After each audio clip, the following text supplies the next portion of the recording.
Hi, welcome to Montana State of Mind with me, Montana, a channel where we mostly, not all the time, but mostly recap old vintage novels, those paperback novels that your grandma, your mama, maybe your uncle read, bodice rippers, if you will, historical romances, sci-fi, pulp fiction, horror novels, anything predating the 1990s. Now, of course, much like most podcast channels, anything, I took a little hiatus for the holidays. I put Christmas content out for y'all, and y'all did not like it. Y'all were not about Annabelle's Wish at all. But that's fine, because we're done with the holidays. It is a new year. It is 2025. Did y'all make resolutions? I love resolutions. I'm an ex-Catholic. I love resolutions. I love Lent. I love a challenge. Give me something to give up or give into for a certain amount of time. I'm going to do it. But I always make fun resolutions because I think we're kind of past the losing weight. I don't even know. It's always losing weight. But anyways, my resolutions are, one was I want to invest in really nice pajamas. I want Blanche Devereaux nightgowns with matching robes, which turns out really hard to find. Really hard to find. I found some on Amazon, but they don't come with matching robes, but whatever. And then there's Print Fresh, which is a pajama company, but their shit's $100. But I did say I wanted to invest in luxury nightwear. So once a month, maybe buy a $100 set of pajamas. Because to be honest, I just wear, what we all wear. I just wear old t-shirts and sweatpants and stuff. And I just try to romanticize my life as much as I can. Because our life is so short. We have to romanticize it. We have to be in these novels and just make everything count. So I want to invest in really nice pajamas this year. That's a resolution. Another is I want to break up with Popeye's chicken. Not forever. I know some of y'all clutched your pearls. Not forever. But it's just not hitting like it used to hit. When I was young, me and Popeye's... Louisiana fast, me and Popeyes, both. But lately, it's just not I'll go get it and I won't even finish it because I'm just this isn't hitting like it. And I feel like shit afterwards. Maybe I'm getting too old for it. I don't know. I'm not saying forever, but I'm just saying we need to take a hiatus. We need to take a break. Another one, I have a lot, so I won't tell y'all all of them, but just some fun ones. I want to be more entitled. Now, what I mean, I don't really know what I mean by that, but I want to be more entitled. And I think when I say that, in my head, I have, there's this TikTok, Instagram, she's a comedian, but a lot of her stuff is social media, called Entitled Housewife. You may have seen her. She's got this wig and the big visor and the big Oakleys, and it's, hey, Scott, and her kids Dashiell and Maccabee. And it's a woman cosplaying as a rich, entitled housewife. Scott, I'm going upstairs for a tub. Can you prep a charcuterie? Starving. Thanks, honey. I'll be down in a couple hours. I gotta catch up with Trish. Where's the elevator? Okay. I can't believe we're paying for this. That has not opened up at all. I can't taste a single note. Even the wine can't breathe up here, Trish. It's just hell. Trish, imagine this. You're in a gorgeous hot tub, temp at 104, perfection, heavy pour of Josh Cabernet, but we're in Bora Bora. It's use your head, Scott. I'm sitting in the middle of a snow cone, and the only topping is dirt and wind. I want to be her, not the golfing and the visor, but I want to do, I'm a stay-at-home mom, so I want to do all the stuff I do already. But again, with the pajamas, just kind of elevate it. And that's more of me putting on the makeup, putting on nicer sweats. I bought this from Target, this top, because it's a sweater, but it's a nicer sweater. Put on a little makeup, pretty much what I do for these videos. And treat myself to the latte. I signed up for Pilates all the way in fucking Little Rock, which is a huge drive for me. But it's winter and I got to get out of this house, y'all.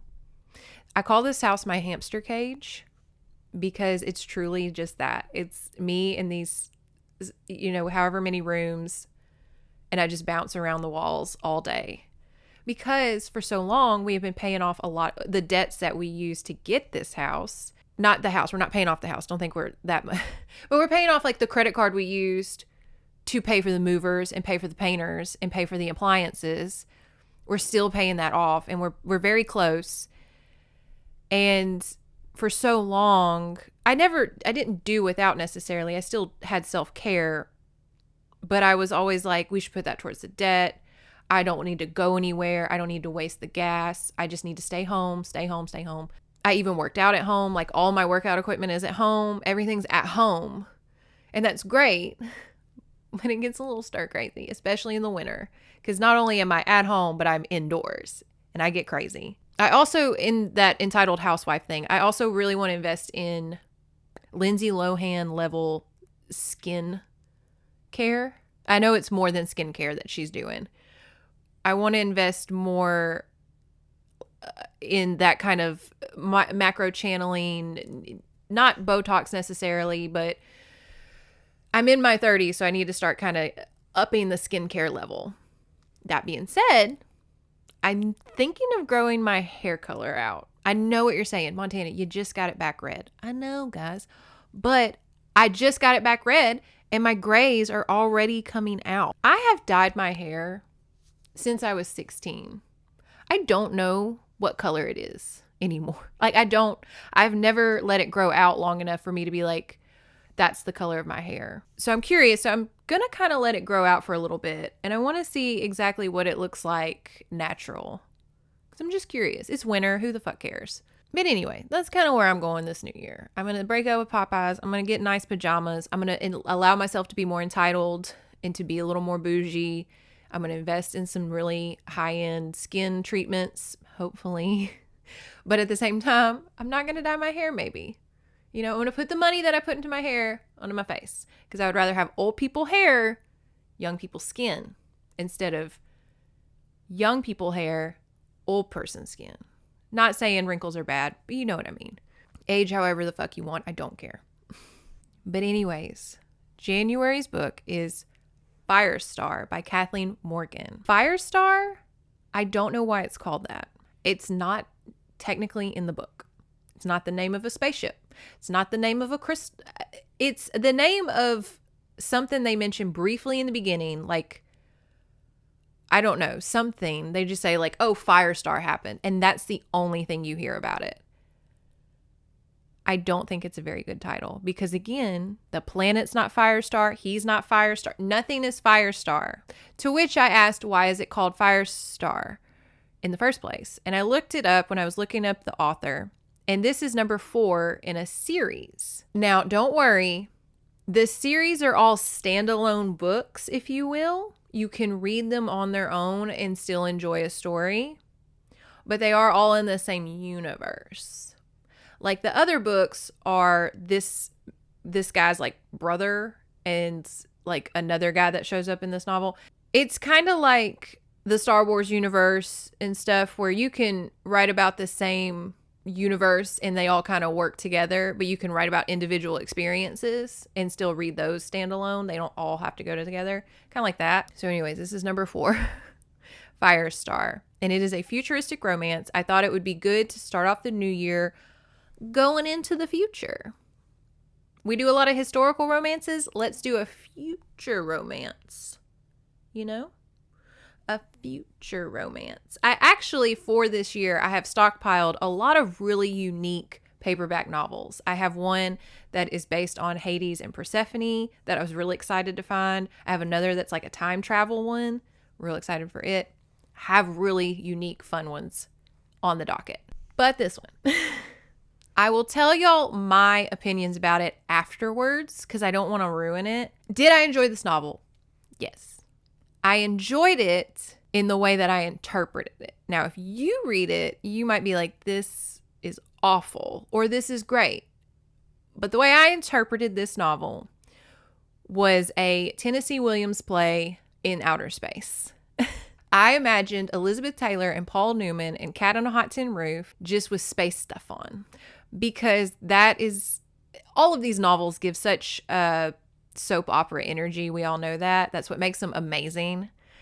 But this one especially, reading it, and I was giving them like Georgia accents. I don't know why. They're in space. These Georgia over the top big daddy energy in space. I don't know why. It's just what my brain picked. And I enjoyed it. But let it be known, the BSA, the best supporting actors in these novels, these side characters, where are their stories? Okay. I'm still not over Erasmo's story in Mexican Fire. That one keeps me up at night. I think about him a lot, actually. Because he got such a shit in deal. But now I'm going to think about the side character in this story, who I will point out when he shows up. His story, we'll get to it, but just the side characters. Where are their novels? Do I need to write fanfic novels for these side characters to wrap up their loose ends? Because I will. Real quick, I know I mentioned the other day that I was late uploading this because my cows got out. We had a storm and my girls got out. If y'all are interested in that story, I'm going to try to stick it at the end of this. I don't want to do it right now because you'll be like, oh my God, get to the goddamn book, Montana. No one cares about your daily trivial farm activities. It's at the end if you care. Bonus content. So how we do these videos, if you're new, is we discuss the cover because the cover is a work of art itself. It's the whole reason I even started this channel, because the cover art is a lost art form. We need books to look like this again. And then we go into fictional, made-up author lore, where I look at the picture of the author and I come up with a backstory, and it is completely made up and is not based on any way, shape, or form their actual lives. To which, like, God forbid any of them ever watch these videos. And they're just like, oh my God, they think that I'm like that from my photo, my glamour shot. And then I get into the recap, where I recap and tell y'all what happened in this novel. And then at the end, I give my opinions and I tell y'all the next book coming up. So this cover. Okay. Oh, I have to describe it. Right. Y'all tell me to describe it because y'all are doing chores and not watching me.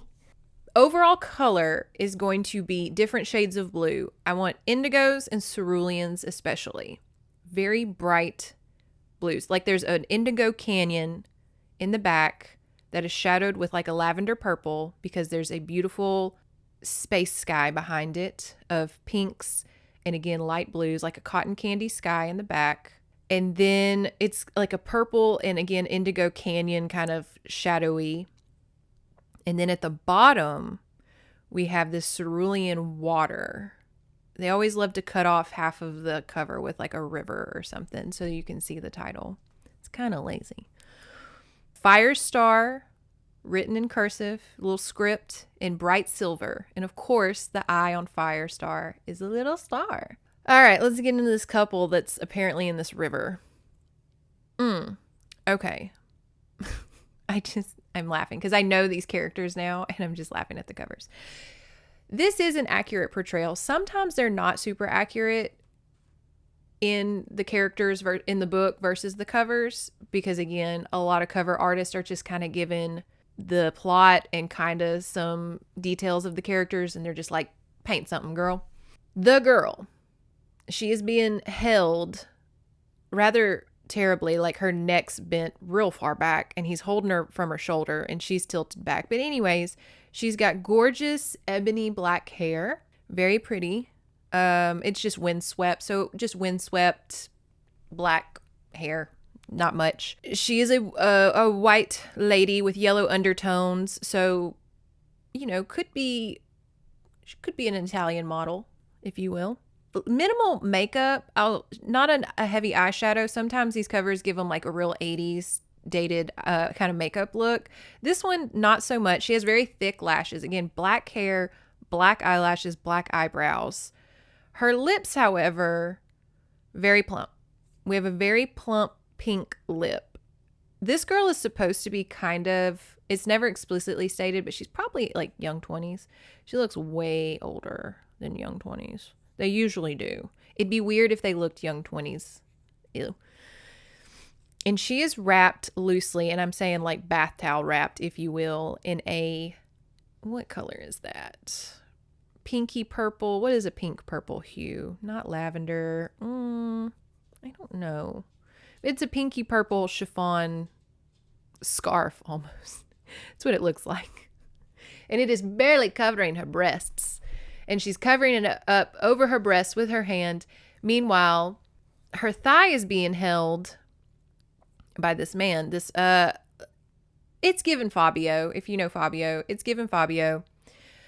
Not a single hair on his body or face. He is waxed to the gods. The waxing technology in the future, apparently amazing. But he has long flowing blonde hair. Again, very Fabio. Very chiseled square jaw. Honestly, the guys are always kind of boring. Not a lot going on with the guys. But he's very naked.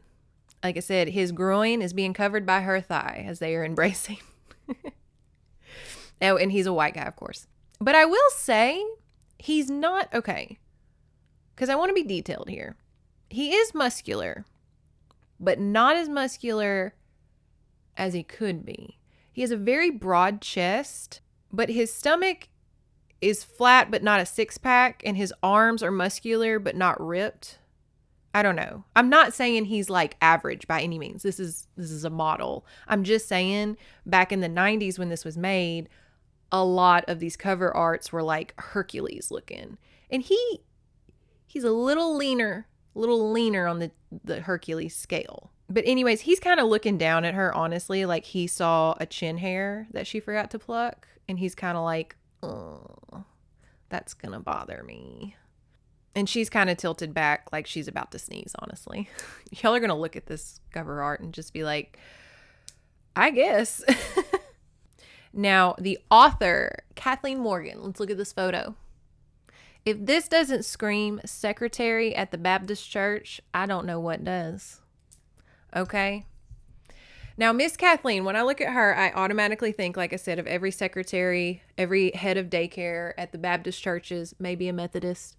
And she's not the life of the party, but she has more leeway than most, you know. She's a little more understanding than most, but she's definitely no Janelle Taylor, I'll tell you that. Now, when I look at this woman, and again, this is completely made up. She's probably a lovely woman who lives a very full life. But when I see this woman, when I see this Baptist secretary, I see a woman that's very content with her life. She's always lived in her small town. Her husband, Tim, you know, she loves him. She loves Tim. She's got probably 2 daughters. They've gone to college. They're doing their thing. She's very content. She's lived a very quiet, uneventful life. She has a guilty pleasure reading these novels. And her biggest dream is going to Paris. Because this haircut's given Barefoot Contessa. It's given Ina Garden, you know? So she probably really loves Barefoot Contessa. And with that, probably dreams of a Paris apartment. Dreams of being wooed by a young Parisian man. And like, so her bathroom's probably done in cute French stuff. You know, a little Eiffel Tower soap dispenser. A little poodle towel. Remember like the Paris look? Like we all had like a Paris themed something in our house like in the 2000s. Like that was such a thing for like young girls to have like a Paris Eiffel Tower in their room. She probably has like a Parisian cute little bathroom. And she probably dreams of a Paris romance. And she loves these novels. And that's why she writes them secretly. It's because she longs for it. So many women we know, ourselves included, you know, we're content with our lives. We like where we are, but you can't help but just be like, if I was in my 20s, I would get a ticket to where the fuck ever and have so many one night stands. You know, just a little Mary-Kate and Ashley movie. You know how they always like traveled to some little place and like got a boyfriend? Very that. But yeah, little Kathleen Morgan, like I said, I love her. I know, again, she loves Barefoot Contessa. She's very quiet. She's probably, again, not a Janelle Taylor by any means. She probably doesn't drink because she's Baptist. You know what they say. Catholics do it on the front porch. Baptists do it on the back. She probably loves Touched by an Angel and Hallmark movies. She's probably big. This woman loves Walker, Texas Ranger. Yes. This is a Walker, Texas Ranger woman. Yes. Because, yes. I don't know why, but yes. Now, what is she going to bring to the potluck? Because I know we have this giant fictional author potluck. She's not drinking, and that's okay. That's perfectly fine. No big deal. What is she going to bring, though? Like an entree? Rice Krispies.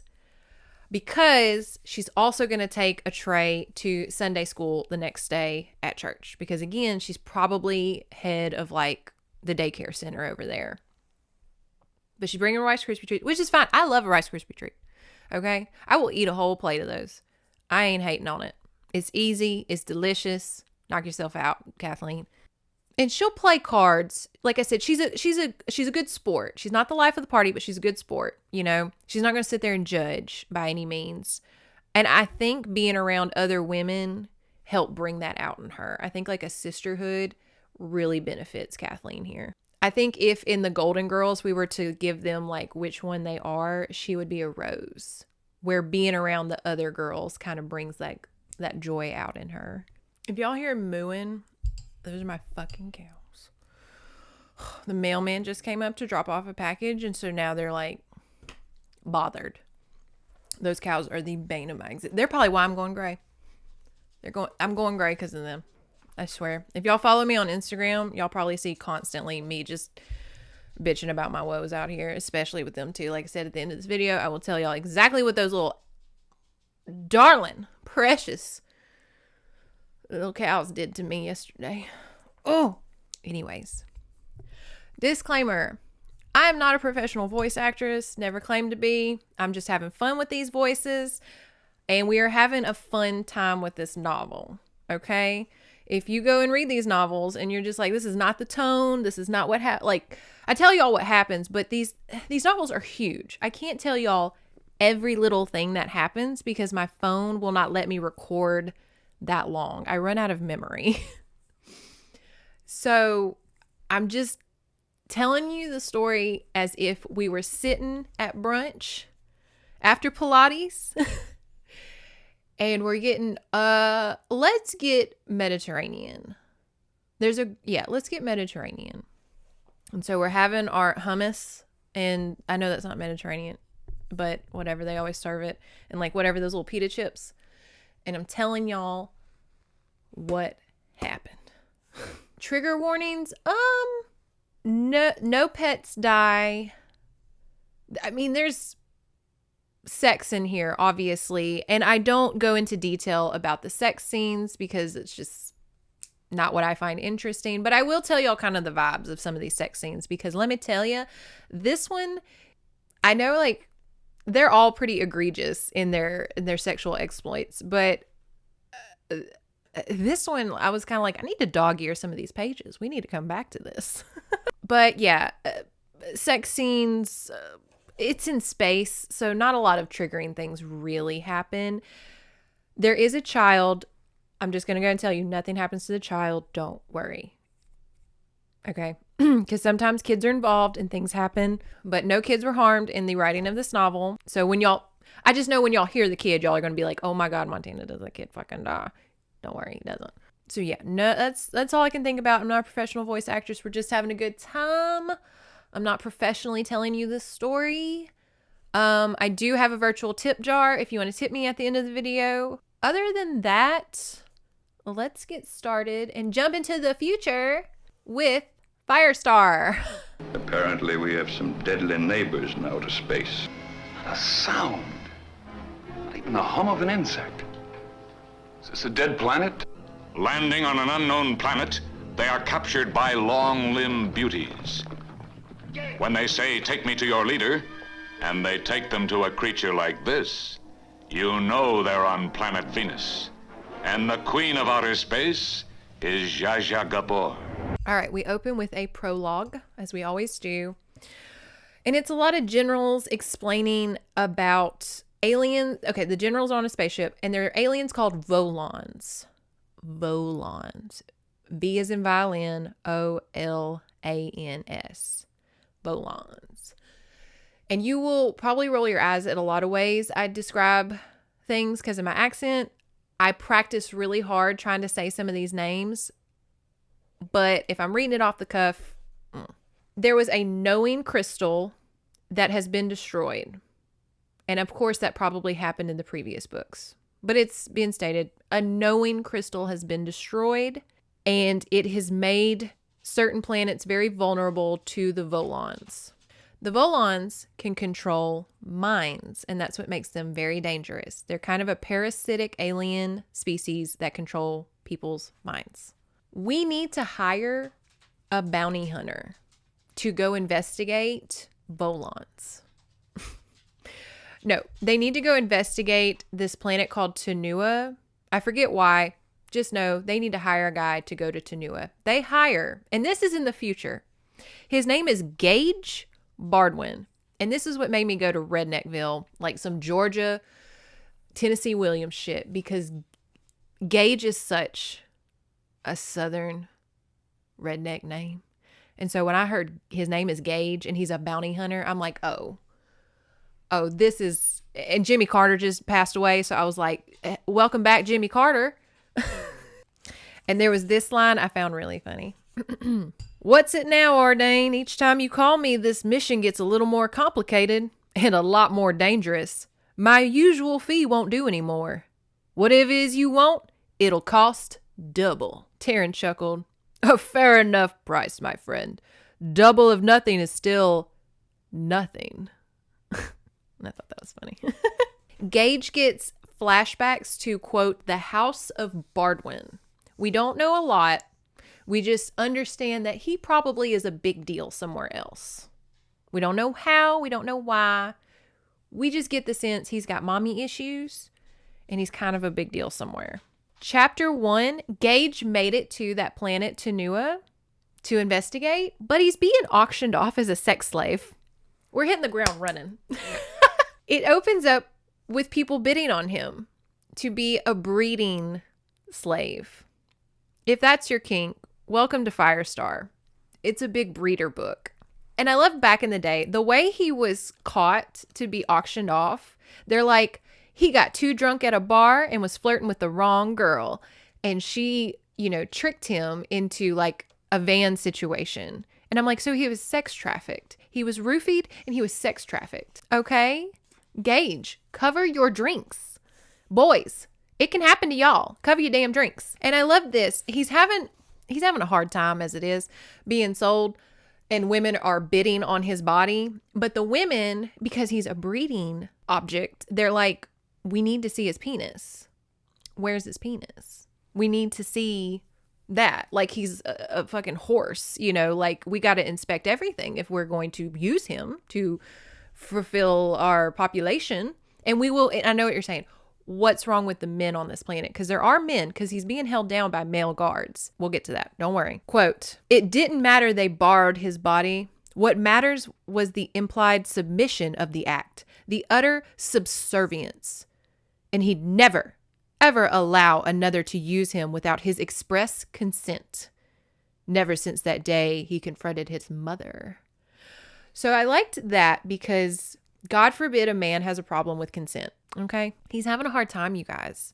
They're not asking him to undress. They're trying to undress him forcefully.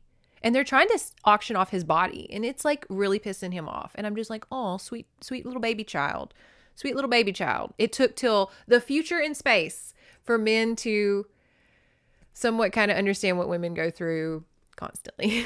The queen shows up. Queen Magna. Her name is Domina Magna. And her daughter, the princess, chooses Gage to breed with. Now, keep in mind, this daughter has been raised in a royal nunnery her whole life. Okay? And this man is being held down by 6 other men. And I'm like, I don't know if that's the horse you want to ride your first rodeo. Okay, girl? Sounds a little dangerous. I don't know if you need to lose your virginity to that. You might get hurt. They take their purchase to the castle, if you will. And he is talking to Queen Magna about what is happening. Why am I breeding with your daughter? If y'all hear click clacking a lot, it is my dog, Dolly, just pacing through the house. Okay? Just know that is her. Please go lay down. Go lay down. He needs to mate with her 3 times to ensure that she is pregnant, because on this planet, you cannot be queen unless you have an heir. Like, you have to have the heir before you get to become a queen and get married.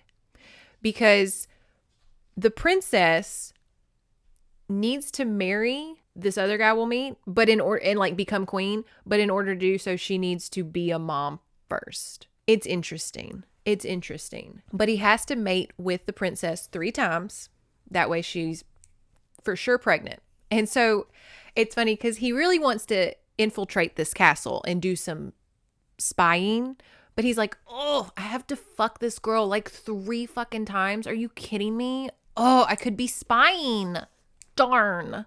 And here we meet the princess as she is talking with her best friend / what are the women called? Like first maids or something? Lady maids? I don't know. She's talking to her. Her name is Meriel.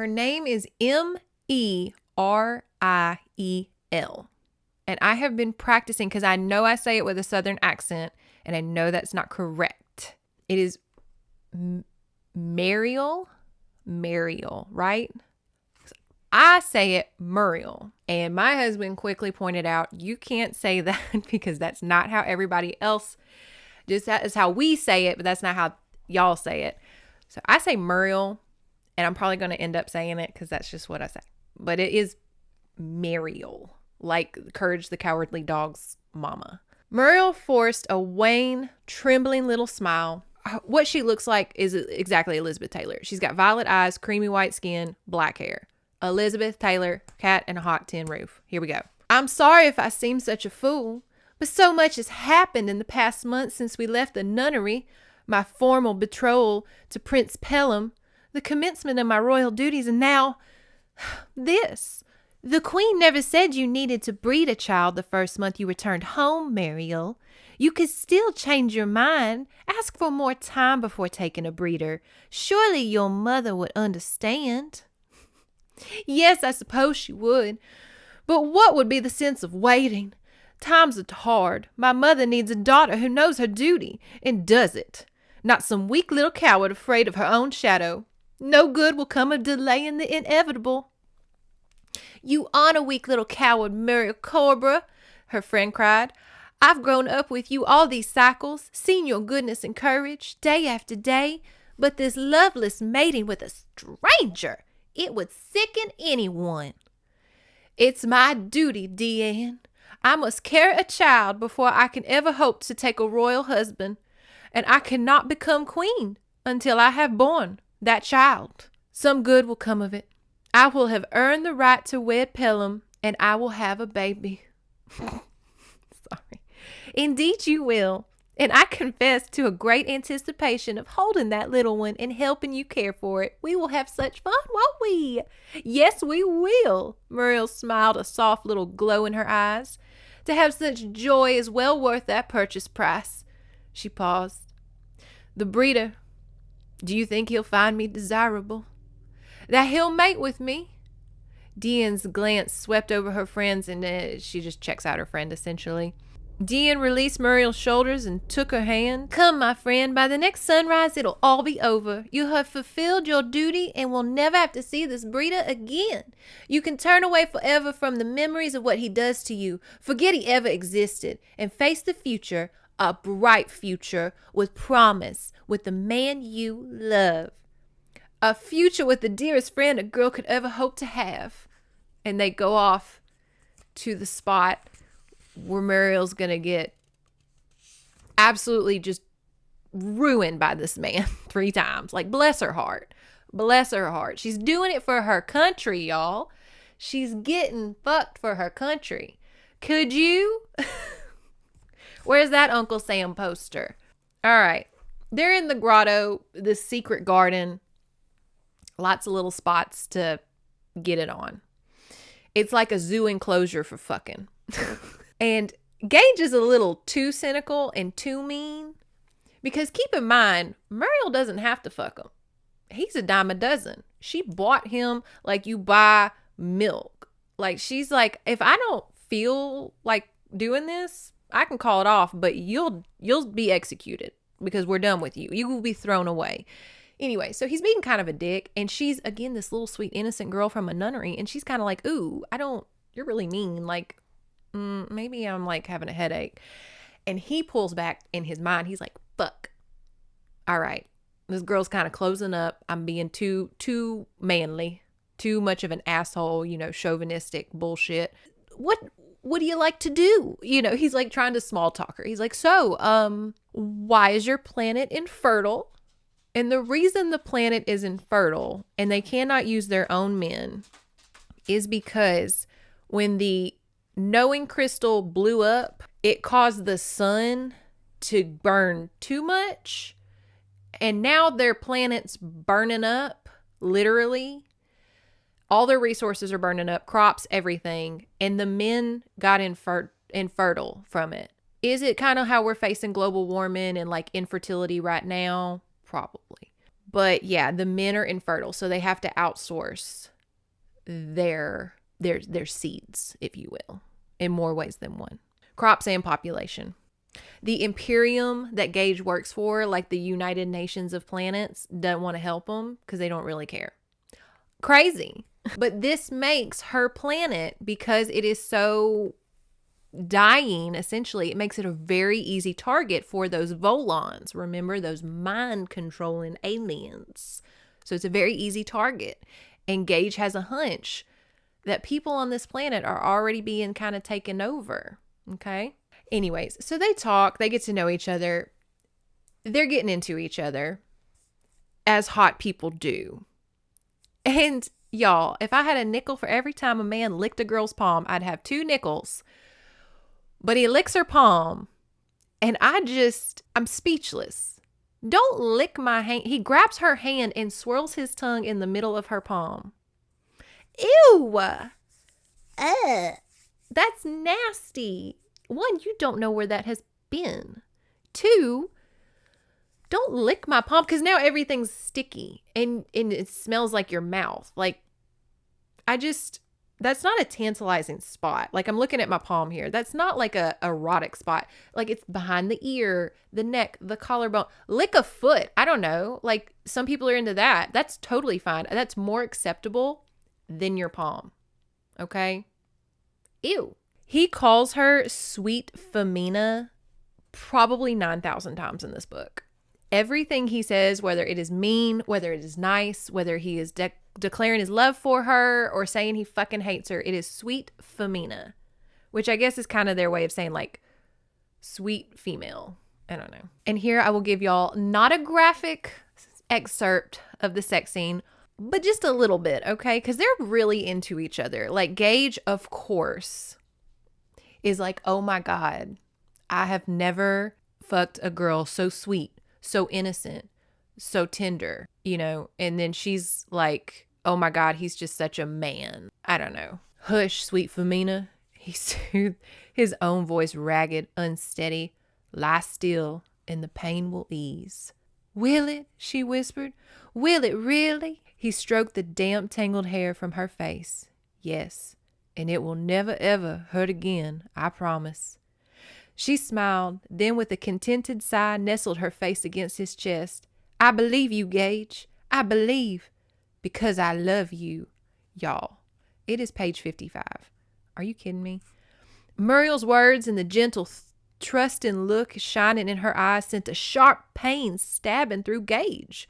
By all that was sacred, he wasn't worthy of her. He'd never be worthy of a good, decent woman, if more than one still truly existed in the universe. And yet, to turn away, to leave the tight, moistly delicious heat of her body would require more strength than he possessed. He can't say no to that. Who could? No, he didn't deserve Muriel, nor the adoring, girlish love she offered. Yet he was still selfish. Enough to crave this single moment in time, and have her he would. Very that trope of she's just so sweet and girly and innocent. It's kind of gross, honestly.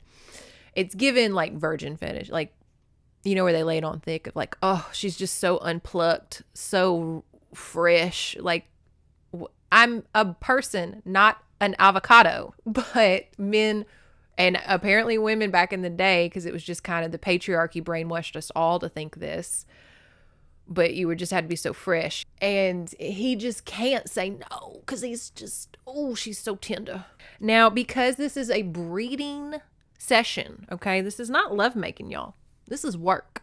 Because it is a breeding session, for the first time in these novels, I read about semen and where it was going and where it was filling. And that was interesting because I was like, ooh, you never hear about somebody busting a nut in these novels. But they do. Gage does. He gets the job done, okay? He's a professional. The next morning, he wakes up and he wants to see Muriel again. He had such a great time. He's really enamored with her. But he goes to the queen and she says, oh, Muriel's gone. She's done her duty. You are nothing but a breeder to her. She went off to go get married to Pelham and do what she, like, would you think you were going to have a relationship with her? Like, would you think this was this a meet cute? You know? Fucked her 3 times in a grotto and you were going to, like, what, take her to coffee the next day? What did you think was going to happen? And he believes her because it comes to find out the queen told, because Muriel was very taken with Gage.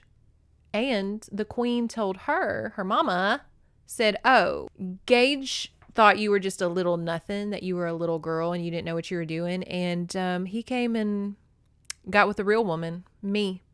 And you're like, Mom, oh my God. So the queen told Gage that Muriel did her duty, doesn't really give a shit about him. He's just a breeder. Does that trope of, did you ever think a breeder could be with a princess kind of thing? Like, you're a nobody. You can't be with my daughter. You're a nobody. And he believes her. And then Muriel is like, where's Gage? And her mom's like, he wanted to be with me, not you. He thought you were a child. And so Muriel's very upset and she goes off to Pelham and stuff. You know, like this queen. And the reason the queen did it is because the queen watched them fuck all night. Okay? Ew. And said, oh my God, that Gage, he is so good. I want some of that. So she's trying to get with him.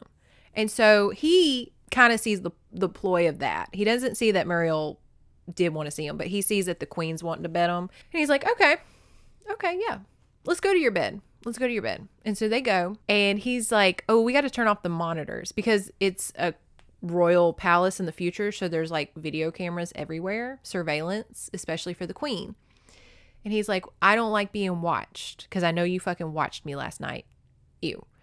And she says, okay. And so she turns off the little monitor and he's like, he pulls out like a sash and he's like, I'm going to tie you up, girl. And he does like a little flirtatious BDSM and she's like, ooh, okay, tie me up, big Gage.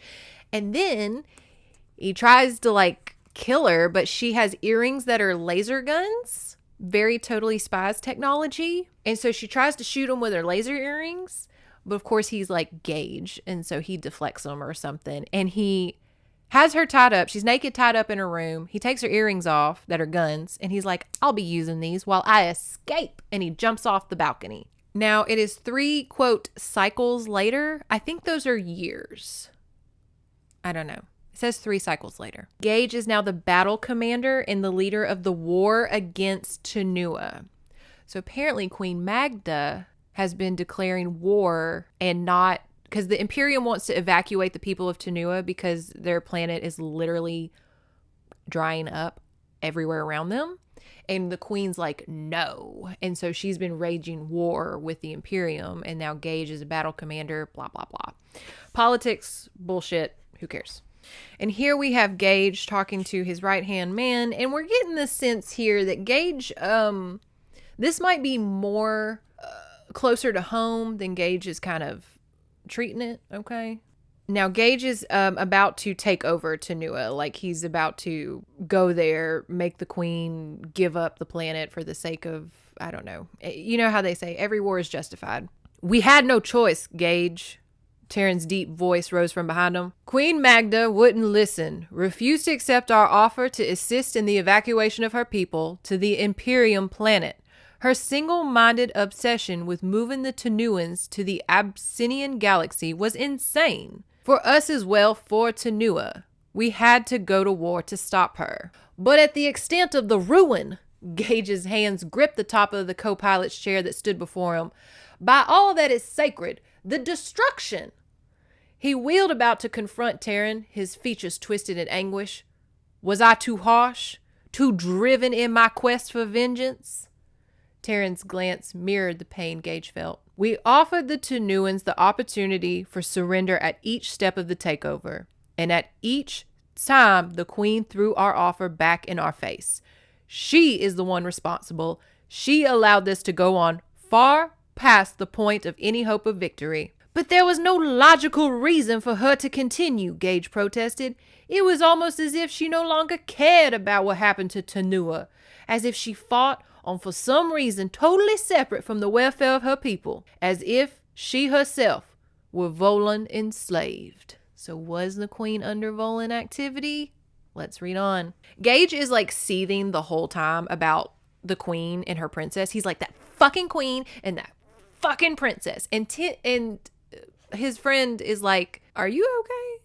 Like, we've taken over planets and you didn't give this much of a shit. Are you okay? Back at the palace, it is now Queen Muriel. Okay, the Queen Magda died under unknown circumstances. She just up and died, y'all. And now Muriel has inherited a fucking war. A losing war. Mazel tov. And she has her husband Pelham. Now Pelham is kind of like a weenie. He's kind of a weak weenie, if you will, compared to Gage. It's very much that trope of like Gage is just like oozing man. Big man. And Pelham is weak and gets sick a lot. And the queen rule, you know, it's a matriarchy. And I'm trying to think of like a fictional character that gives Pelham energy. Very, if you watch Ed, and Eddie, what is it, Jimmy and Sarah? Very that. Like he's very pale and has headgear probably. And he's like, Sarah. Her and Pelham are making promises of love. Oh my gosh, I love you. Oh my gosh, I love you too. And as they are making their declarations of love, that no matter what happens, they will rescue each other. They will always be with each other. Yada, yada, yada. Gage busts open the door. And he's like giving Cusco like, boom, this is my planet now, bitch. And if you thought seeing your ex in the grocery store was awkward, imagine if he's taken over your planet. It's kind of embarrassing. And we have this exchange. Welcome to Tenua. The hospitality of my land is yours, as is its total ownership, as are you and your people. And where's your mother? Too afraid? Too ashamed to face us after all she's done? My mother is dead. Dead, is she? Then that makes you queen. Step down from there. As conqueror of your planet, I hereby claim you as slaves and spoils of war. There's an awkward silence, if you can imagine. You are conqueror. You may do what you wish with me, but I beg you treat my family, my people, with mercy. They have suffered greatly. They have suffered greatly because of your ambition and self-serving arrogance. This war should never have been. But have no fear. I'll not inflict further suffering on the Tenuans.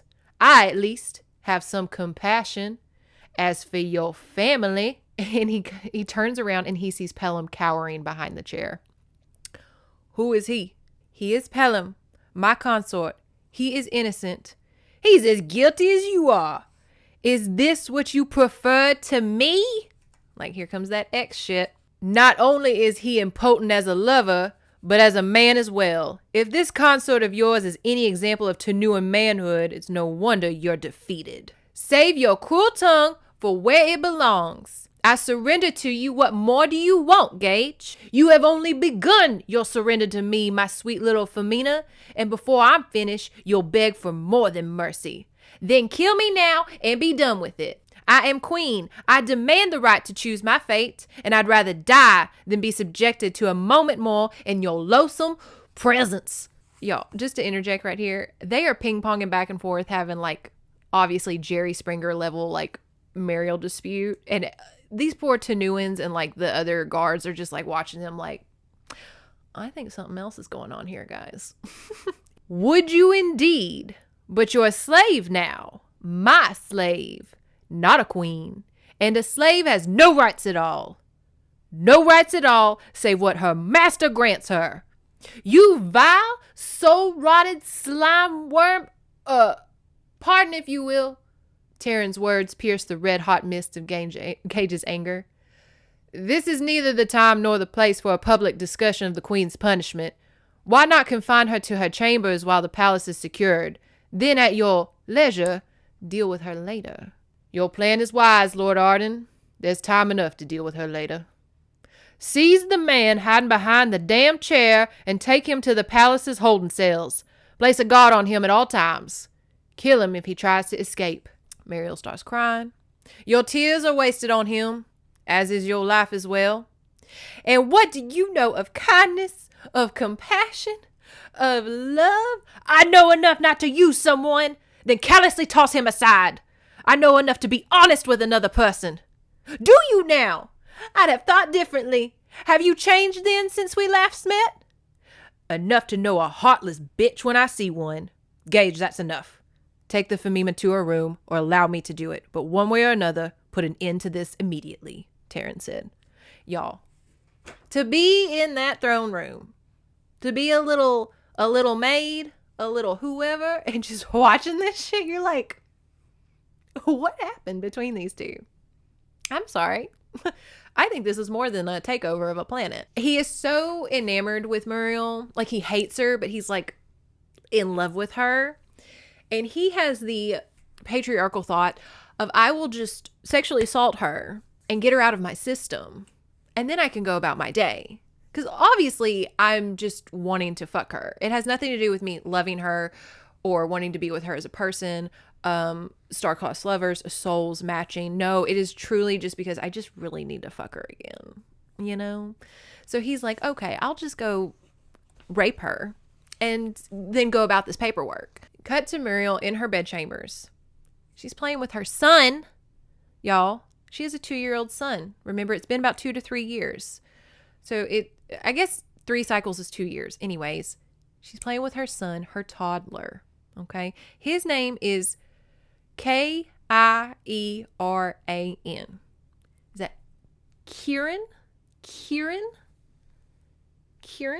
I'm having a hard time with these E's and I's, y'all. Because I say Kieran. Anyways, now I'm looking at my notes. Mariel goes to her son, Kieran. He's 2 years old. Tells the nursemaid to hide him. Give him some sleepy drugs and go put this baby somewhere because we can't let Gage know he exists, because that's Gage's son, y'all. She had the baby. That was the whole point of the breeding session. She got the baby. So Gage has a son that he doesn't know about. Cut back to Gage and his buddy are fighting over his rage. He's just like, you don't need to be in battle commander if you cannot handle this in a neutral, politically gracious way. You know, I don't know what the fuck you had with that girl, but this is not gonna work out if that's how you're gonna behave. And so Gage is like, you're right. I won't rape her. I will get her to cooperate with us because we need her help in order to fight the Volans that we know are enslaving her planet. Her mom fucking ignored us. Maybe Muriel will be a little more cooperative. Okay. We love growth. I forget necessarily the details, but he essentially is like, you are my slave. Remember, you're my spoils of war. I want you to be my sex slave, but only if you want to. Like, he's not forcing her to. But anyways, she says she will do it for her people. She will be his sex slave for her people. And I love this because she has a side note of a little thought bubble of, do you think a man ever had to do this? Do you think a king ever had to do this? Do you ever think like a king or a prince or an emperor ever had to become a sex slave in order to save his country? Because so many queens have, y'all. So many queens and princesses have. He wants unlimited use, not rape. She, quote unquote, agrees. They start kissing, getting hot and heavy, and she is into Gage. She does love him. Like I said, they have this connection, but he's being a fucking asshole. He's taking over her planet. It's Moonstruck. It's Cher and Nicolas Cage. Like, they're just loud and they hate each other, but they love each other. Very that. As they are kissing and they're getting hot and heavy, a baby starts crying. And Mariel's like, I can't do this. I can't do this. Gage goes to where the baby's crying. He finds a wee baby, little blonde, like him. He is blonde. Sorry if I didn't say that. Finds a wee little baby blonde boy smiling up at him. And if y'all thought the drama wasn't bad enough, let's throw in a baby he didn't know he had. The lad. He's mine, isn't he? Yes, he's yours. Whose else could he be?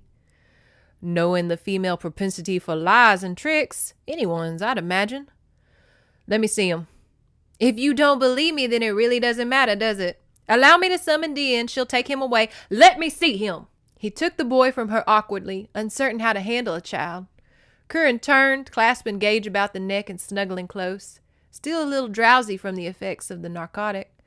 Gage's arms curled about him then, finding a secure hold. The lad. What's his name? Curran. His name is Curran. Have you told him of me? He thinks Pelham is his father. I thought him too young to understand anything more. How would you explain that to your kid? Like, no, I had a breeder. Like, ugh. Anyways. Did you ever plan to tell him about me? I haven't given it much thought. There was no reason to dwell on it till just now. Or ever, knowing you. No matter. What's important to me is that you meant to keep him from me. I don't know what the lad's a potential pawn between us. You kept him from me so I wouldn't be able to use him against you. Will you? Of course, sweet Femina. I'm no fool. I use everything to my advantage.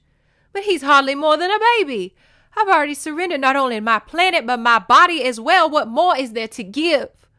Your utmost loyalty and complete cooperation. Those attributes are vital to the success of my mission here. The same attributes that are so sadly lacking in you. Or at least, until now. Are you threatening to harm him if I don't help you? Hardly. If anyone in this universe is innocent as this child, no. If I fail here thanks to you, I'll simply take him with me. You'll never see him again. How much do you care for the lad? Enough to give me everything I ask? Yes, I'll do anything for him. Indeed. Well, won't we have to see how deep a mother's love runs, won't we? I haven't been too impressed in the past with the strength of maternal feelings, but perhaps you'll prove me wrong. In the meanwhile, the lad stays with me. Ooh. Ooh.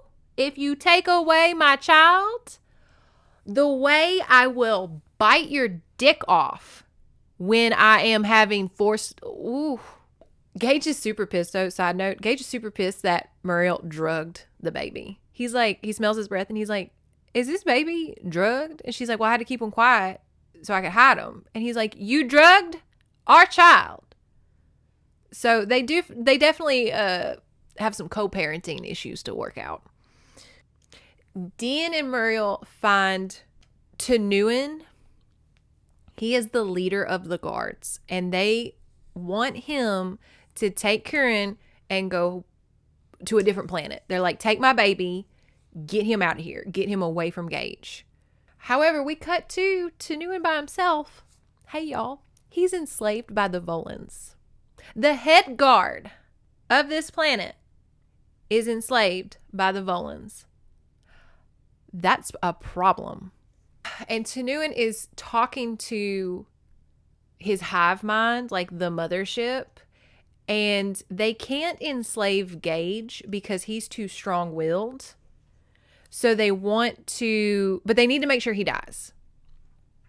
So they're going to use the queen to kill him because they can enslave the queen. They're going to enslave Muriel and then she's going to kill him. And if they can't control her, they'll control her husband because then her husband, Pelham, can convince her. They have a lot of plans. You have to give them credit. They're not a one-track mind hive. They've got a lot of options, okay? Probably why they're so successful in taking over planets. We cut to the official surrendering of a planet where Gage is on the throne and he makes Muriel completely prostrate herself on the floor. And he is being such a fucking dick about it. Oh my God. You just want to slap, like everybody wants to slap him. Even the people on his side are just like, Gage, stop. My God. Cut to a meeting, like Gage and Muriel. Obviously they have to get along because they have to figure out this Volan shit. Muriel doesn't understand what he's talking about. She's like, there's no Volans on this planet. And Gage is like, you fucking idiot. Your mama was probably enslaved by a Volan. You don't even understand. You innocent. And he kind of always equates her to like just being sweet little innocent Muriel, and she doesn't know what she's doing. She's not a queen. You know, her mama was literally enslaved by an alien and she didn't even notice. And they're also having parental disputes of when Muriel can go see the baby.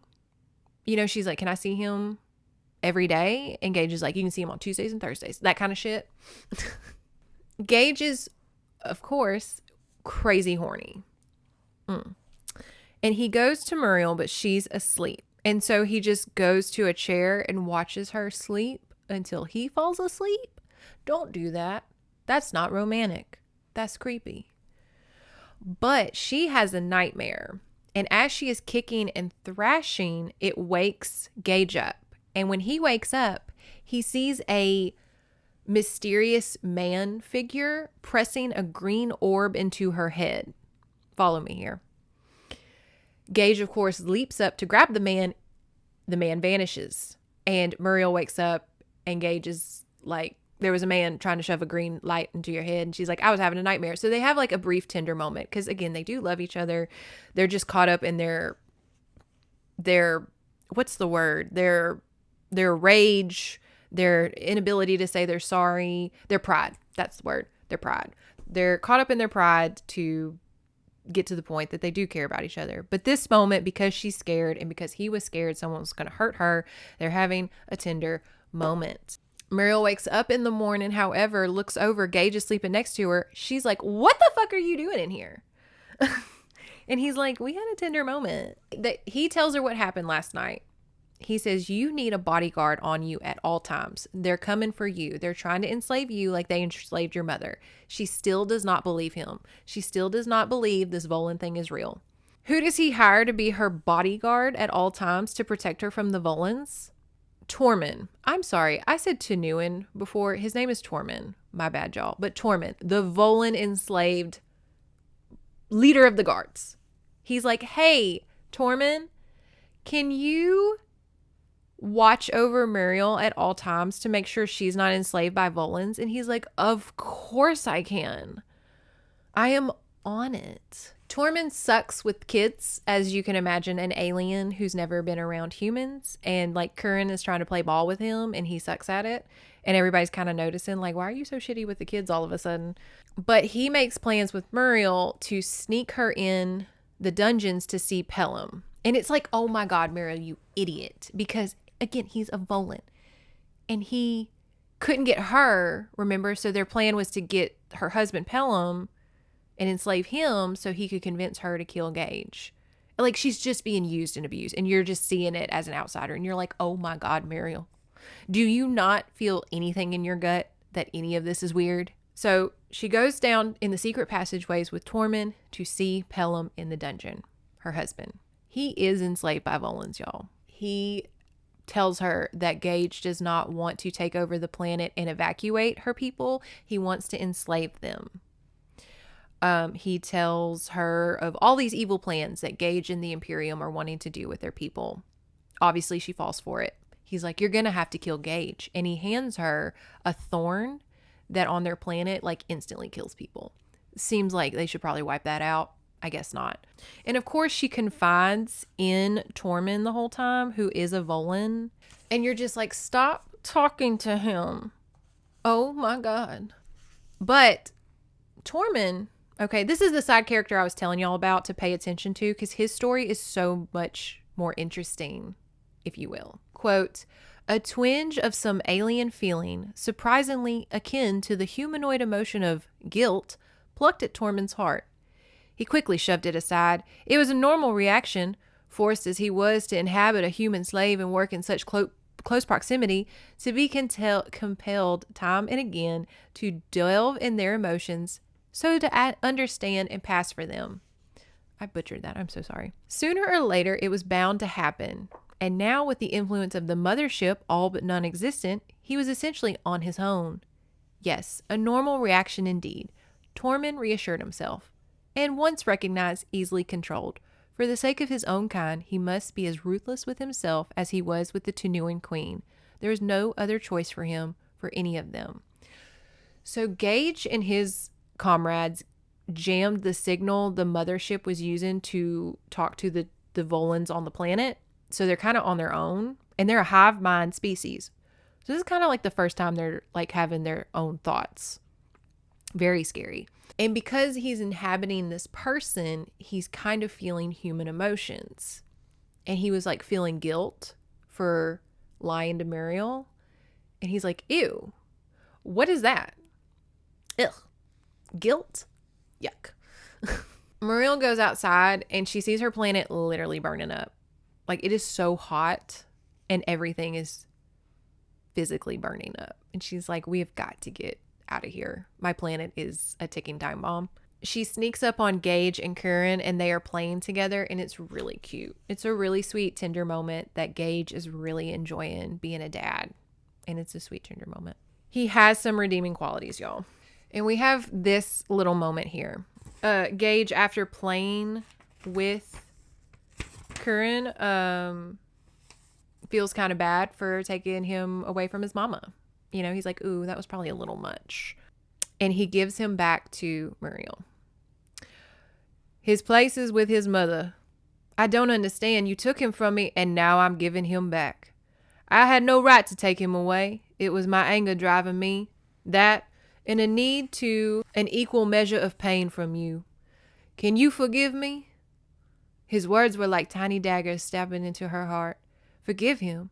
By all that was sacred, his former actions against her were nothing in comparison to what she'd resolved to do to him. Remember, she's planning on murdering him. But it didn't matter. She didn't dare let it matter, or she'd never find the strength to carry through with her cruel plan.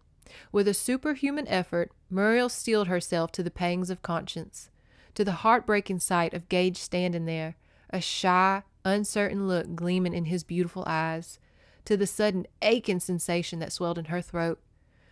There's nothing to forgive. We were both angry and hurting. That's now over. It is time to move on. She licked her lips as if considering her next words.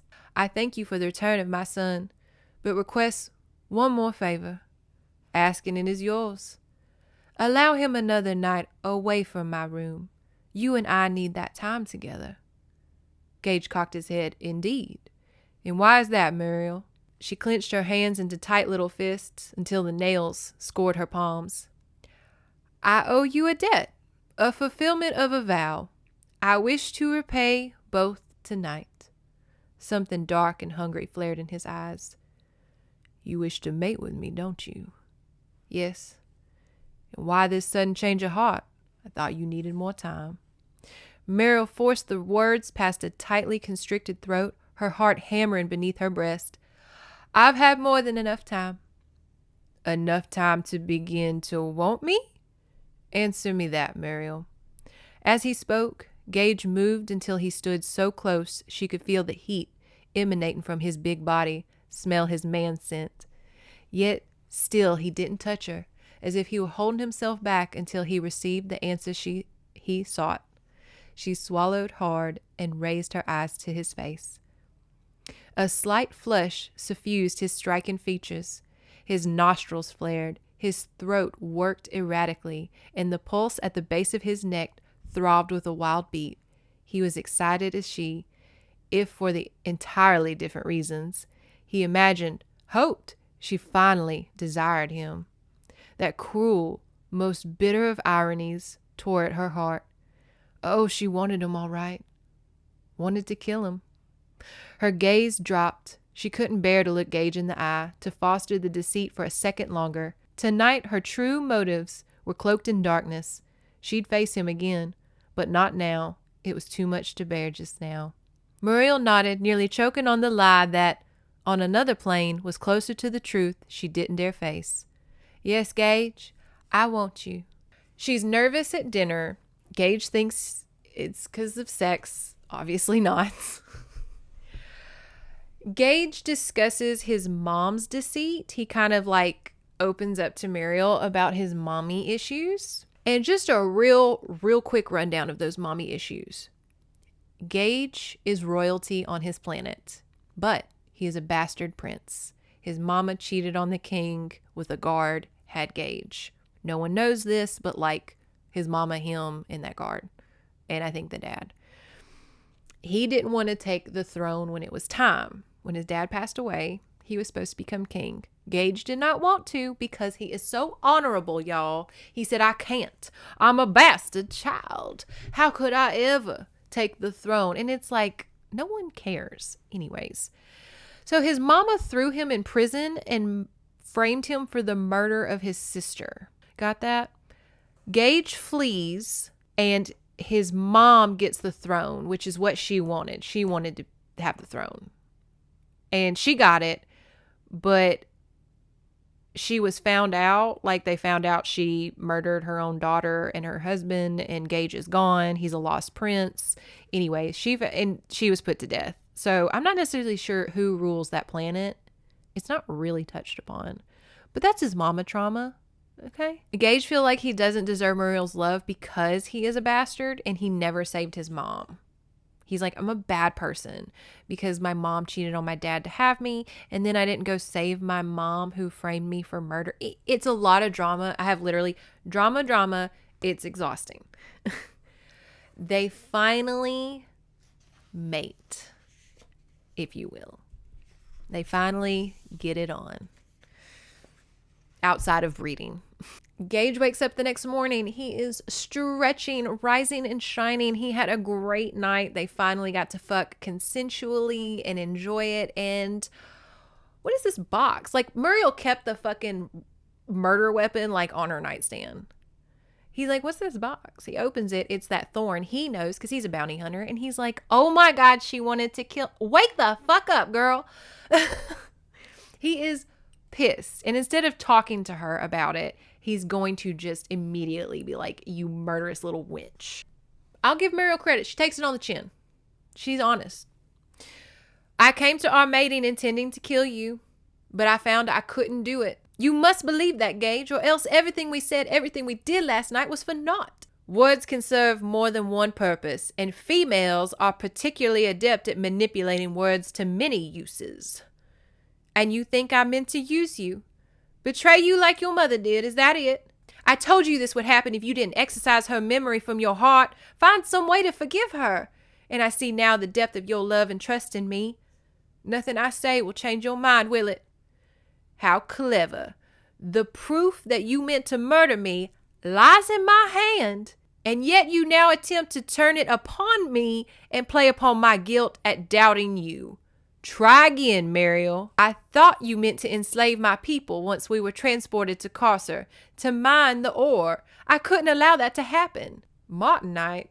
On Carcer? What are you talking about? Muriel, there's no Martinite on Carcer. I was told otherwise. Who? Who told you lies? I can't tell you, but my source was reliable. Please, Gage, try to understand. It doesn't matter who told me. For a time, I questioned your motives, but I now know you would never allow my people to be enslaved or misused in any way. No one could ever make me doubt you again. It was that worthless husband of yours, wasn't it? He's the only one who could turn you against me. No, it wasn't any one person. It was a lot of things combined with my confused feelings about you. I know I ask a lot in this to expect you to accept my assurance that my doubts about you are over, but I truly had decided against killing you. But there's nothing more I can do. I love you, Gage Baldwin, and my people will always come first. What I almost did, I did for them. You swore a vow of fealty to me, only because I thought you would help Tanua. When I began to doubt your intentions, I was ready to go back on that vow. So you now admit to being a liar and a traitor. Yes, I suppose. I was willing to become even that. I am a queen. There's no honor for me save in the assurance of my people's welfare. She smiled then, a slow, sad movement of her lips. Perhaps there's no place for the love of a man in my life either, if the choice ever came to him over my people. Let me go back to Pelham. He understands his place in my heart, knows where my duty truly lies. You, on the other hand, would never be happy sharing me with anyone. I couldn't bear to hurt you. Fine words coming from a woman who's no longer interested in a man. Can't you be honest, Muriel? Can't you just say you had your curiosity sated last night and you have no further need of me? I'm strong. I can take the truth. Fine then, you stubborn son of an elephant. I'll be honest with you, though I doubt you'll believe it any more than you have anything else I've said. I love you. I still want you. But it won't work between us for so many reasons, only 2 of which are that I'm already married and I must always put my people before you. So take the truth and place it in some distant part of my anatomy. Yes, curse you. Oh, you're the most infuriating, opinionated, thick-skulled man. I suppose so. But one gets that way with bitter experience. And you've enjoyed unusual success in hurting me, time and time again. I never meant to hurt you. Truly, I haven't. But it seems we have fated to always be at odds with each other. I just wish I could trust you, once and for all. I wish you could too. But I don't know what else to do. These 2, they're exhausting. They're exhausting. However, after all that, Gage understands, like, it goes on for pages. That was just a little excerpt. But Gage understands her role as queen. And he's like, you had to do what you had to do. You had to kill me if you needed to kill me. They declare their love for each other. He gets a boner. Very important. The Volans, now they're back in their hive and they're having their little Volan alien meeting.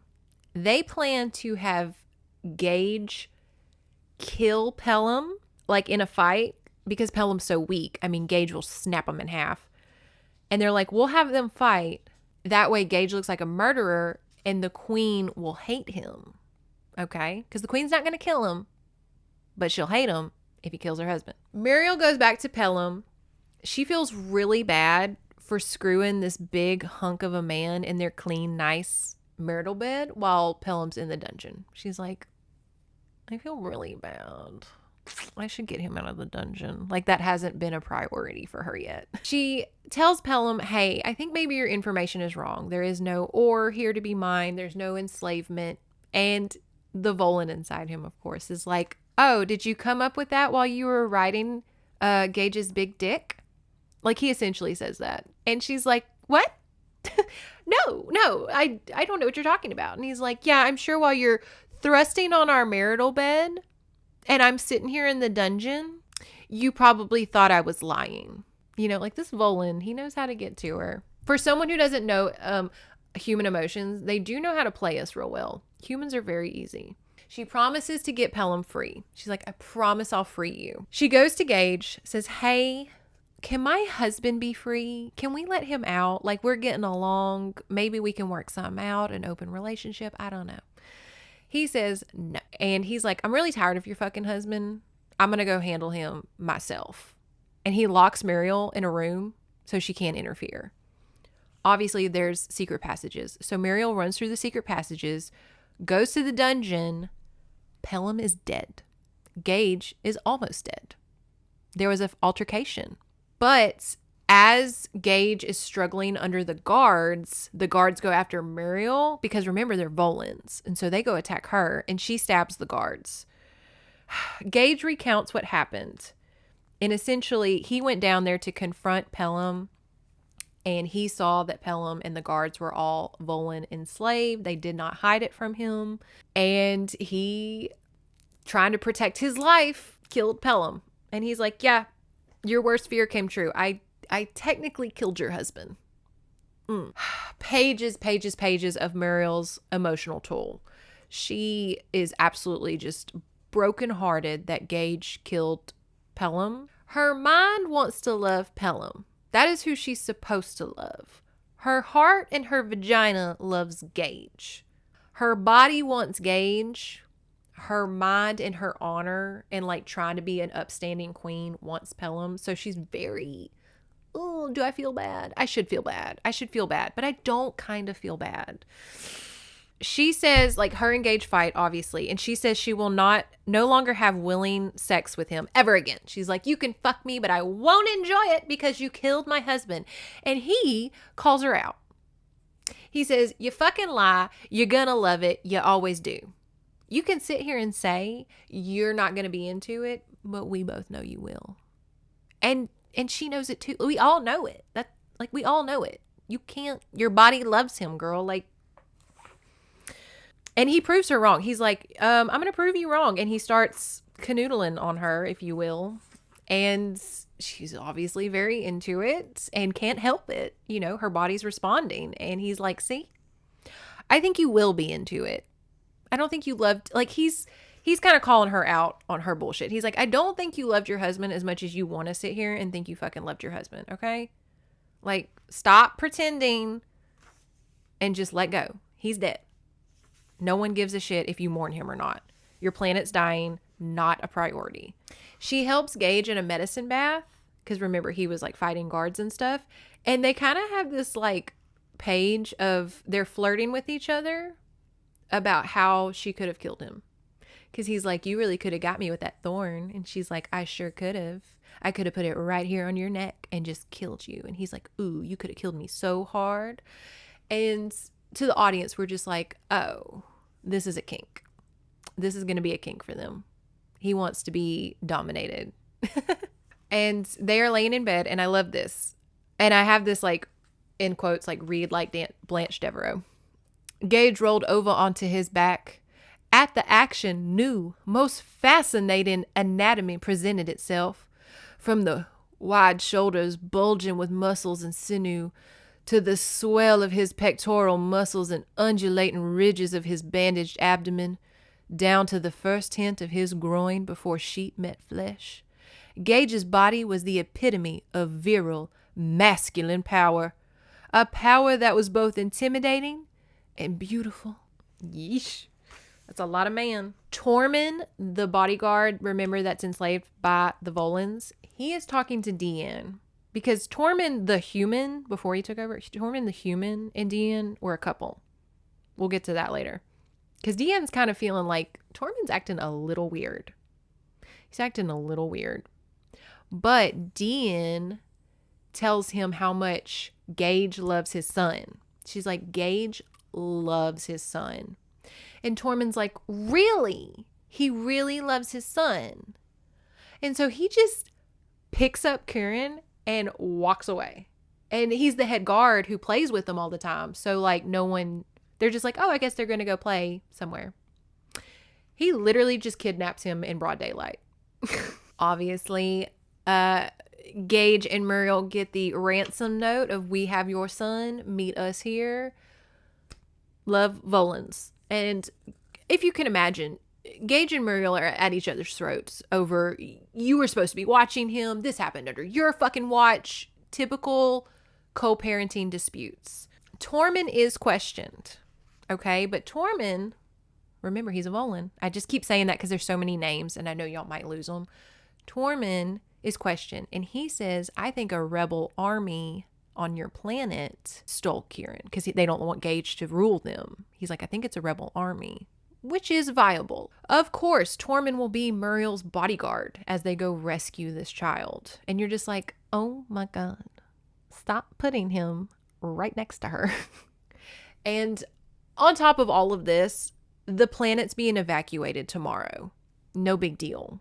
Got a lot to do this week. Gage hires a man named Brace. He's from a previous novel for evacuation. He's like, Brace, can you handle it? I've got to go get my kid from the aliens we're at war with. And he's like, I gotcha. They cross a dangerous space sea. Whatever. It's like a journey. They're inner monologuing, yada, yada, yada. Muriel starts to doubt Tormund because she talked to Deanne before they left. And Deanne was like, I don't think Tormund loves me anymore. And Muriel's like, why? And she says, he's just not the man I loved. And remember, Muriel doesn't believe the Volans are on her planet. She kind of thinks it's a conspiracy theory, but now she's like, could he be enslaved? Oh, if he is, he's literally in this spaceship with me. This is a bad thing.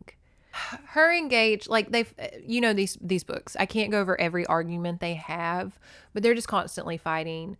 Gage has real bad control issues. He does not like to be controlled. He does not like being told what to do. And so, but he loves controlling others. Like he's so afraid of being controlled that he puts it out on others. And that's why he's so controlling of Muriel. You know what I mean?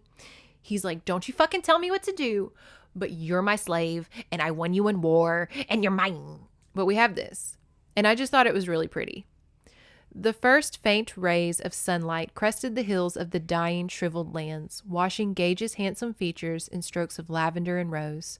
Muriel's heart twisted beneath her breast. Gods, how she loved him, wanted to soothe the pain from his deep, dark eyes. But it could not be. No matter how hard she tried to tear it down, there was one final barrier that refused to fall. She blinked back her tears and turned to face the dawn. A dawn of fresh hope and new beginnings for everyone save her and Gage. Like, Muriel's just like, I can't get to this man. There's some, like, you know how it is, where you're like, I love you, but this is like, you need therapy. I can't do this. Gage trains Muriel how to use a space blaster because he's like, we're probably going to run into some hairy situations. You should probably learn how to defend yourself. So he teaches her how to use a space blaster. She's okay at it, blah, blah, blah. She's sore from all that blasting. And so he's like, I'll give you a massage. And here we have him giving her massage. Her head tilted back, her thick mane cascaded to cover Gage's hands and arms in a lush fall of ebony. The scent of her hair wafted up to him, of flowers and rain-washed land.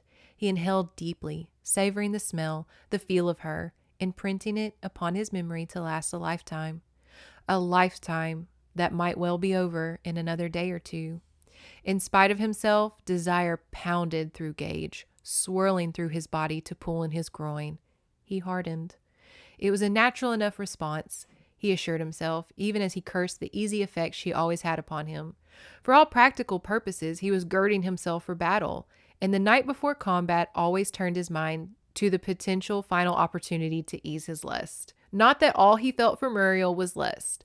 A mating with her would have been more than just a physical release. He desperately needed the healing of wounds that burned raw within him. He wanted to hear just once more Muriel's words of love. He wanted to know, if he failed in this quest, that he left behind a mate who mourned his passing and a child who had been raised with proud memories of his sire. But that would not be, not tonight at least. Even if Muriel would have accepted him, Tormund's curious gaze would have been more than enough to quench the fires simmering within him. So Gage contented himself with the silken brush of Muriel's hair against his hands and bare forearms, the delicate scent of her, and the feel of her soft body beneath his touch. It was far less than what he craved and so desperately needed, but it was all he had. So I know what you're saying. Tormund? Like, what was that line? Tormund's curious gaze would have been more than enough to quench the fires within him. Tormund's watching. He's watching these two humans do human things. And his little alien brain is like, what's that about? Like, he's curious. He's curious about this, like, fighting and this love and stuff and, like, this horniness. He's like, what's all that about? Because his human shell, he's starting to kind of feel those feelings. And he's like, ooh, what is happening? As they are at sea, crossing the sea, there is some sea monster, some space sea monster that's, like, a big problem, and it'll come up later, but I just want to tell y'all there's a space sea monster that they're all very afraid of as they're crossing this sea. Tormund has been away from his hive too long. He is starting to think for himself. Ugh, I hate when that happens. Gage suspects Tormund is enslaved by Volans because of his good hearing. I don't know. Just go with it because we've got a lot to cover. Gage and Tormund are both planning each other's murders in this ship as they're crossing the sea. Meanwhile, Muriel's playing Kim Possible. She's over here thinking that she's doing something with this blaster, practicing, if you will, in a cute pants for once. She's got, like, probably cargo pants, and she's got a blaster, and she's playing Kim Possible while these two guys that she's with are planning each other's murders. Like, she is so unaware. She is so unaware. As they are, like, going to this place, I forget, like, they're just going through this forest, this space forest. Muriel and Gage fall in a river. Tormund saves them, but as he pulls them up, he turns a gun on Gage and reveals, hey, I'm a Volan. Muriel is absolutely flabbergasted. She's like, what? And to which I say, girl, if you couldn't tell your mama and your head guard were enslaved by aliens, I just don't know if she's, like, really good at reading social cues. I don't know. I just feel like I would know if people that close to me were a little off. The Volans want to use Gage's body to infiltrate the Imperium.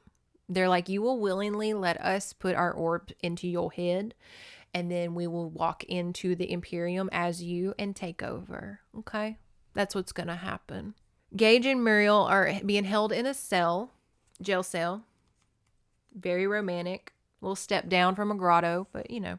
And we have this exchange. It seems the only weapon we have left against them, Gage sighed. Our love, our commitment to each other. I only hope it's enough. Believe it, my love. Bury it deep within your mind where no one can ever go, and I will do the same. So they're saying that the Volans don't understand the human concept of love. And to protect ourselves from the Volans, so they cannot completely take over our minds, we will love each other so hard, and we will put that in our minds that even the Volans cannot touch it. Let's see if that happens. While they're in that jail cell, though, we do get a sex scene. And for once, Muriel, the girl, she initiates. She wants him. She comes at him, and he's kind of like, I don't know. I got a lot on my plate. I'm going to be taken over in like a few hours. I just don't know. And she climbs on top of him. Very Daenerys Targaryen and like Jason Momoa, where she climbs on top of him in Game of Thrones, and she's like, I'm gonna ride you. And he's like, what? I'm gonna be real with y'all. He eats her out in such tantalizing detail. Maybe if I make a Patreon, I will read y'all those parts. Let me know if that's an option. I can't do it on YouTube. I would. I'm not trying to like hold that out for money. YouTube will not give me the small amount of money, but they will take away even more if I talk about that. Anyways, it's weird. But maybe I'll make a Patreon, because Patreon will let you do whatever the fuck you want. And maybe I'll read those if you want to. But he eats her out in such detail that I was like, wow. Wowie, wow, wow, wow. I mean, it's nothing like go grab this book and read it, but it was very detailed. I needed a cigarette after. I was like, I feel like I just got to second base. Like, wow. And to the poor Volan guards that are guarding that cell, they're just like, what are these? What? It's like watching the Avatar people do their hair sex. You're just like, I think they're fucking. Is that how they do it? Are we watching this alien? Like, are these people fucking? They go past eating out. They fuck hard. And again, I was like, this jail cell, woo. Something about prisons makes people just go hard. The next day, Muriel does get Kieran back. The Volans let her have her baby back, of which I would have never let that child go. If that was one of my kids and they were giving them back, I would just be like, you're here forever. You're not leaving my arms ever. The way the Volans enslave people is that they exhaust their host. So they constantly need new bodies. They don't just take over your brain and then kind of like live your whole life. They will exhaust your body. And so that's why they need Gage, because he's so strong and like a good physical specimen. And that's why with Pelham, he kind of deteriorated real quick, is because he was too weak and Gage is real strong. So they're like, oh my God, we'll have his body for like months if we can get a hold of him. And Gage agrees to be enslaved if it keeps Kieran and Muriel safe. He says, promise me you will send them back to their planet, or the Imperial, like, promise me you won't touch them. You can have my body. And remember, Gage has huge control trauma issues. So him, again, like, it's kind of showing that, remember, he was having a hard time being held down and subservient at that auctioneer's block. And here we are. His body is being used against his will. My body, my choice. And he's giving it all up so that his baby mama and baby can be safe. Now, I'm going to read y'all the enslavement technique in case y'all are curious. Okay? I don't know what a Volan sounds like. I don't know what voice is about to pop out, but we'll see. The Volan bearing the globe stepped forward, placing the container in the leader's hands. The alien took it, eyed it for an instant, and then smiled. He held it out for Gage's view. A most efficient life-supporting system, wouldn't you say? This biosphere can maintain one of our entities for almost 10 of your cycles. Apparently, the aliens are all Earthicate. How? Gage demanded. How does the enslavement work? The leader studied him, a faint gleam in his eyes. And if I told you that, you'd know our secrets, our vulnerabilities. It would be a poor tactical maneuver to reveal that to our enemy. Then you must doubt your strength and your techniques to hesitate to tell me anything. There are ways, then, to overcome a Volan mind enslavement. His captor's eyes narrowed. Think that, if you will, in all the hundreds of cycles since we began this process, no one has escaped our hold. Then why the hesitation in revealing the process? I think you'd gain a persuasive satisfaction in sharing your superior technology. Besides, in our culture, it is customary to grant the last wishes of a dying man. The Volan gave a snort of disdain. Is it now? And your last wish is to know more of us? Truly, you humanoids have the strangest beliefs. Well, I suppose it would do no harm since you really are dying. He lifted the globe again and shook it gently. A bioluminescent glow filled the thin outer layer. These are the life forms known as temeridas. The Volan lifted his gaze briefly to Gage. They maintain our spirit entities through a biochemical process similar to that in a neural network we feed on in our hosts. When the time comes, the temeridas also prepare the route into a slave's nervous system, easing our transfer from the biosphere into a life form. It was all too clever, too perfect, Gage thought, with a rising sense of despair. Nausea roiled in his gut, but he forced himself to go on. Perhaps some small bit of information might aid them later. How? How does the transfer occur? Warmth, either from friction as when I shook the globe, or the heat of a slave's body when the biosphere is pressed to its neck, stirs them to gravitate towards that warmth. The outer shell of the sphere is semi-permeable. The temeridas migrate through it, penetrating the slave's body and its neural network. Once the way to the brain is prepared, the Volan entity follows. How efficient and successful. But enough of this science lesson. It is past time we commence the enslavement. Gage is enslaved. Yay. We cut to Muriel and Curran in the jail, and Tormund, but his Volan name, okay, Tormund was like the human host. His alien name is Rand. R-A-N-D, Rand. So when I say Rand, I'm talking about the Volan, it's in Tormund's body. And he shows up to enslave Muriel. He has a globe, and he's like, it's time to enslave you. And she's like, but you promised. And he's like, oh my God, you act like this is the first time anyone has ever enslaved anybody ever. She's asking him to be compassionate. She's like, please, Tormund, Rand, whoever you are, please have compassion. A curse on kindness and compassion. You humans allow too much besides clear, cold logic to rule you. It only confuses things, clouds the truth, and lessens the importance of what really matters. And what is that? Muriel demanded. The survival of a species that should have died long ago when they first tossed aside concern not only for themselves but for others. But survival ceases to have value once love and self-respect are gone. Perhaps that's why your people turned into the collective consciousness and a hive mentality. You couldn't face the agony of living at the expense of others. And now there's no individual conscience left to torment, is there? Which I thought was a great excerpt. Once love and self-respect are gone, survival doesn't matter anymore. Think about that. Let's discuss that. And then that's why they turn to a hive mentality, is because when you start to think individually, you start to get guilt and all of these human emotions, you know? Something to think about. They kind of have, like I said, a really good argument of like, what is survival if you're literally just surviving? And Rand decides not to put the orb into her because he's been in his human host for too long.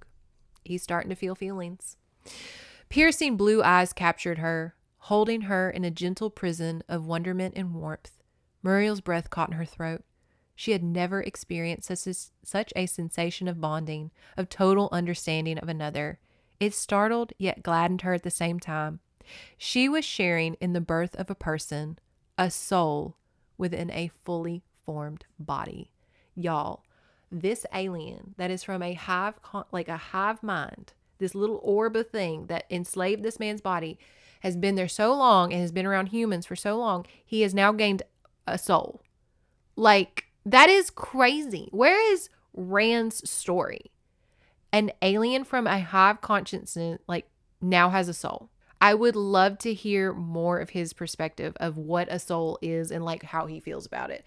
Because it is talked about in the book. Like, it does cut to his like mentality and stuff, but not to the extent I need to hear. I want to hear Rand going and seeing like an opera.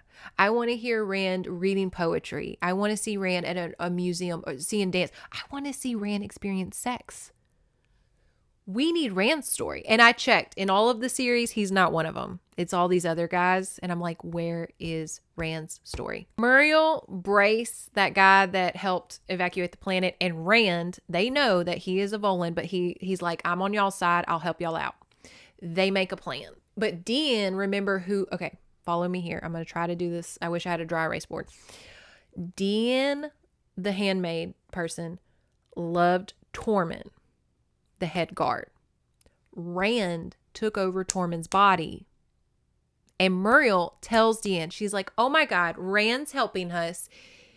He's so nice. It's so great. He's growing a soul. Like, oh my God, I'm so excited for him. And Dean's like, what about Tormund? Is he going to give my lover's body back? And Muriel's kind of like, oh yeah. That is a hiccup in all of this. What do? You make friends with a parasite that has to inhabit human bodies and deteriorates them. So it's not like he can just hang out in a body. You have to give him new ones. What do you do? Anyway, so they kind of fight over the consciousness of that. Rand and Muriel kind of have this cute disguise moment. They like get in disguises and they go through this like town and they infiltrate a ship. Rand really likes Muriel. His first love, of course, is the person he's closest to, and he's always with Muriel because that's her bodyguard. And so he's starting to develop his first love feelings for Muriel, and he knows it's for naught. And so he's like feeling love for the first time and rejection. Oh, where is Rand's story? They plan a showdown with Gage. Remember, who is enslaved. They're just like, this is gonna suck. And so they do meet up with Gage, and Rand immediately is like, we know you're a Volan enslaved, Gage. And so the Volan in Gage is like, fuck off. They're all fighting. It's a lot. Cut to Muriel trying to wake Gage, the real Gage, out of the enslavement. Gage is Muriel. I have come as I promised I would. Listen to me. Fight past your Volan. Remember our vow that we would seek out the other and call forth our love. Remember that, Gage. Get away from me, bitch. Muriel drew back, momentarily shaken. Then anger and fierce resolve flooded her. Curse the Volan. He would not take the man she loved away from her. If his determination to continue to inhabit Gage's body was strong, hers was stronger. She would fight him until the last breath left her body and her heart ceased to beat. She would never give up. She grasped Gage by the hair and forced his head to turn and look up at her. Never! Do you hear me? You get out of him. You get away. He's mine. We have vowed one another. I'll never let him go. Which I love that scene. She like grabs him by the head and she's like, get out of there, you Volan. Get on, get. As she held him, Muriel willed all the power of her love into the man before her. She clamped her eyes shut to block out the vision of the contorted features that glared up at her, filled with a murderous rage. Instead, she imagined Gage as he last was. From somewhere deep within her, a force flickered, then flared to life. It swirled, grew, gaining power, and flowed down forth her arms and into Gage. The Volan within him screamed, "Get out! Get away! No! No! Damn you!" He gagged, he choked, he writhed, then moaned, the sounds turning weak. Muriel heard all of it from afar, for something else beckoned from the darkness. A voice, beloved and familiar. Gage. She intensified her efforts, calling forth every bit of power she possessed. The voice grew, became louder. Then an image flickered to life. Gage, smiling, his dark eyes shining with love and understanding. calling to her. Muriel? Hesitant words spoke in her beloved's voice. Muriel's eyes slowly opened. Gage stared up at her. Eyes that were now lucid, gleaming with a love, wonder, met hers. Gage? Is it really you?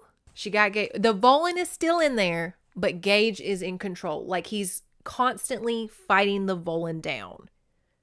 Okay? Like, the Volan could come back any moment. So they're kind of like, fuck. But they got him back. He is so mad, though. Gage is pissed. Because remember, he's got subservient control issues. He does not like being controlled. And he feels so ashamed that he is being controlled by a Volan. He feels disgusted. He feels dirty. He feels he does not deserve anyone's love or respect. He is a monster because he was so weak to be controlled. And everybody, of course, is like, you did it for your family. Like, no one's mad at you, Gage, but he's just, ugh. The shame will kill him. And we have this. He stared down at her, his jaw set with determination. Well, as hard as this is to hear, love is poor compensation for a man's pride. I'll not become another Pelham. Another Pelham? Poor compensation? Curse you, Gage Baldwin. I've never heard two more ridiculous statements in my life. The only thing you need to avoid is becoming an arrogant, narrow-minded, lonely fool.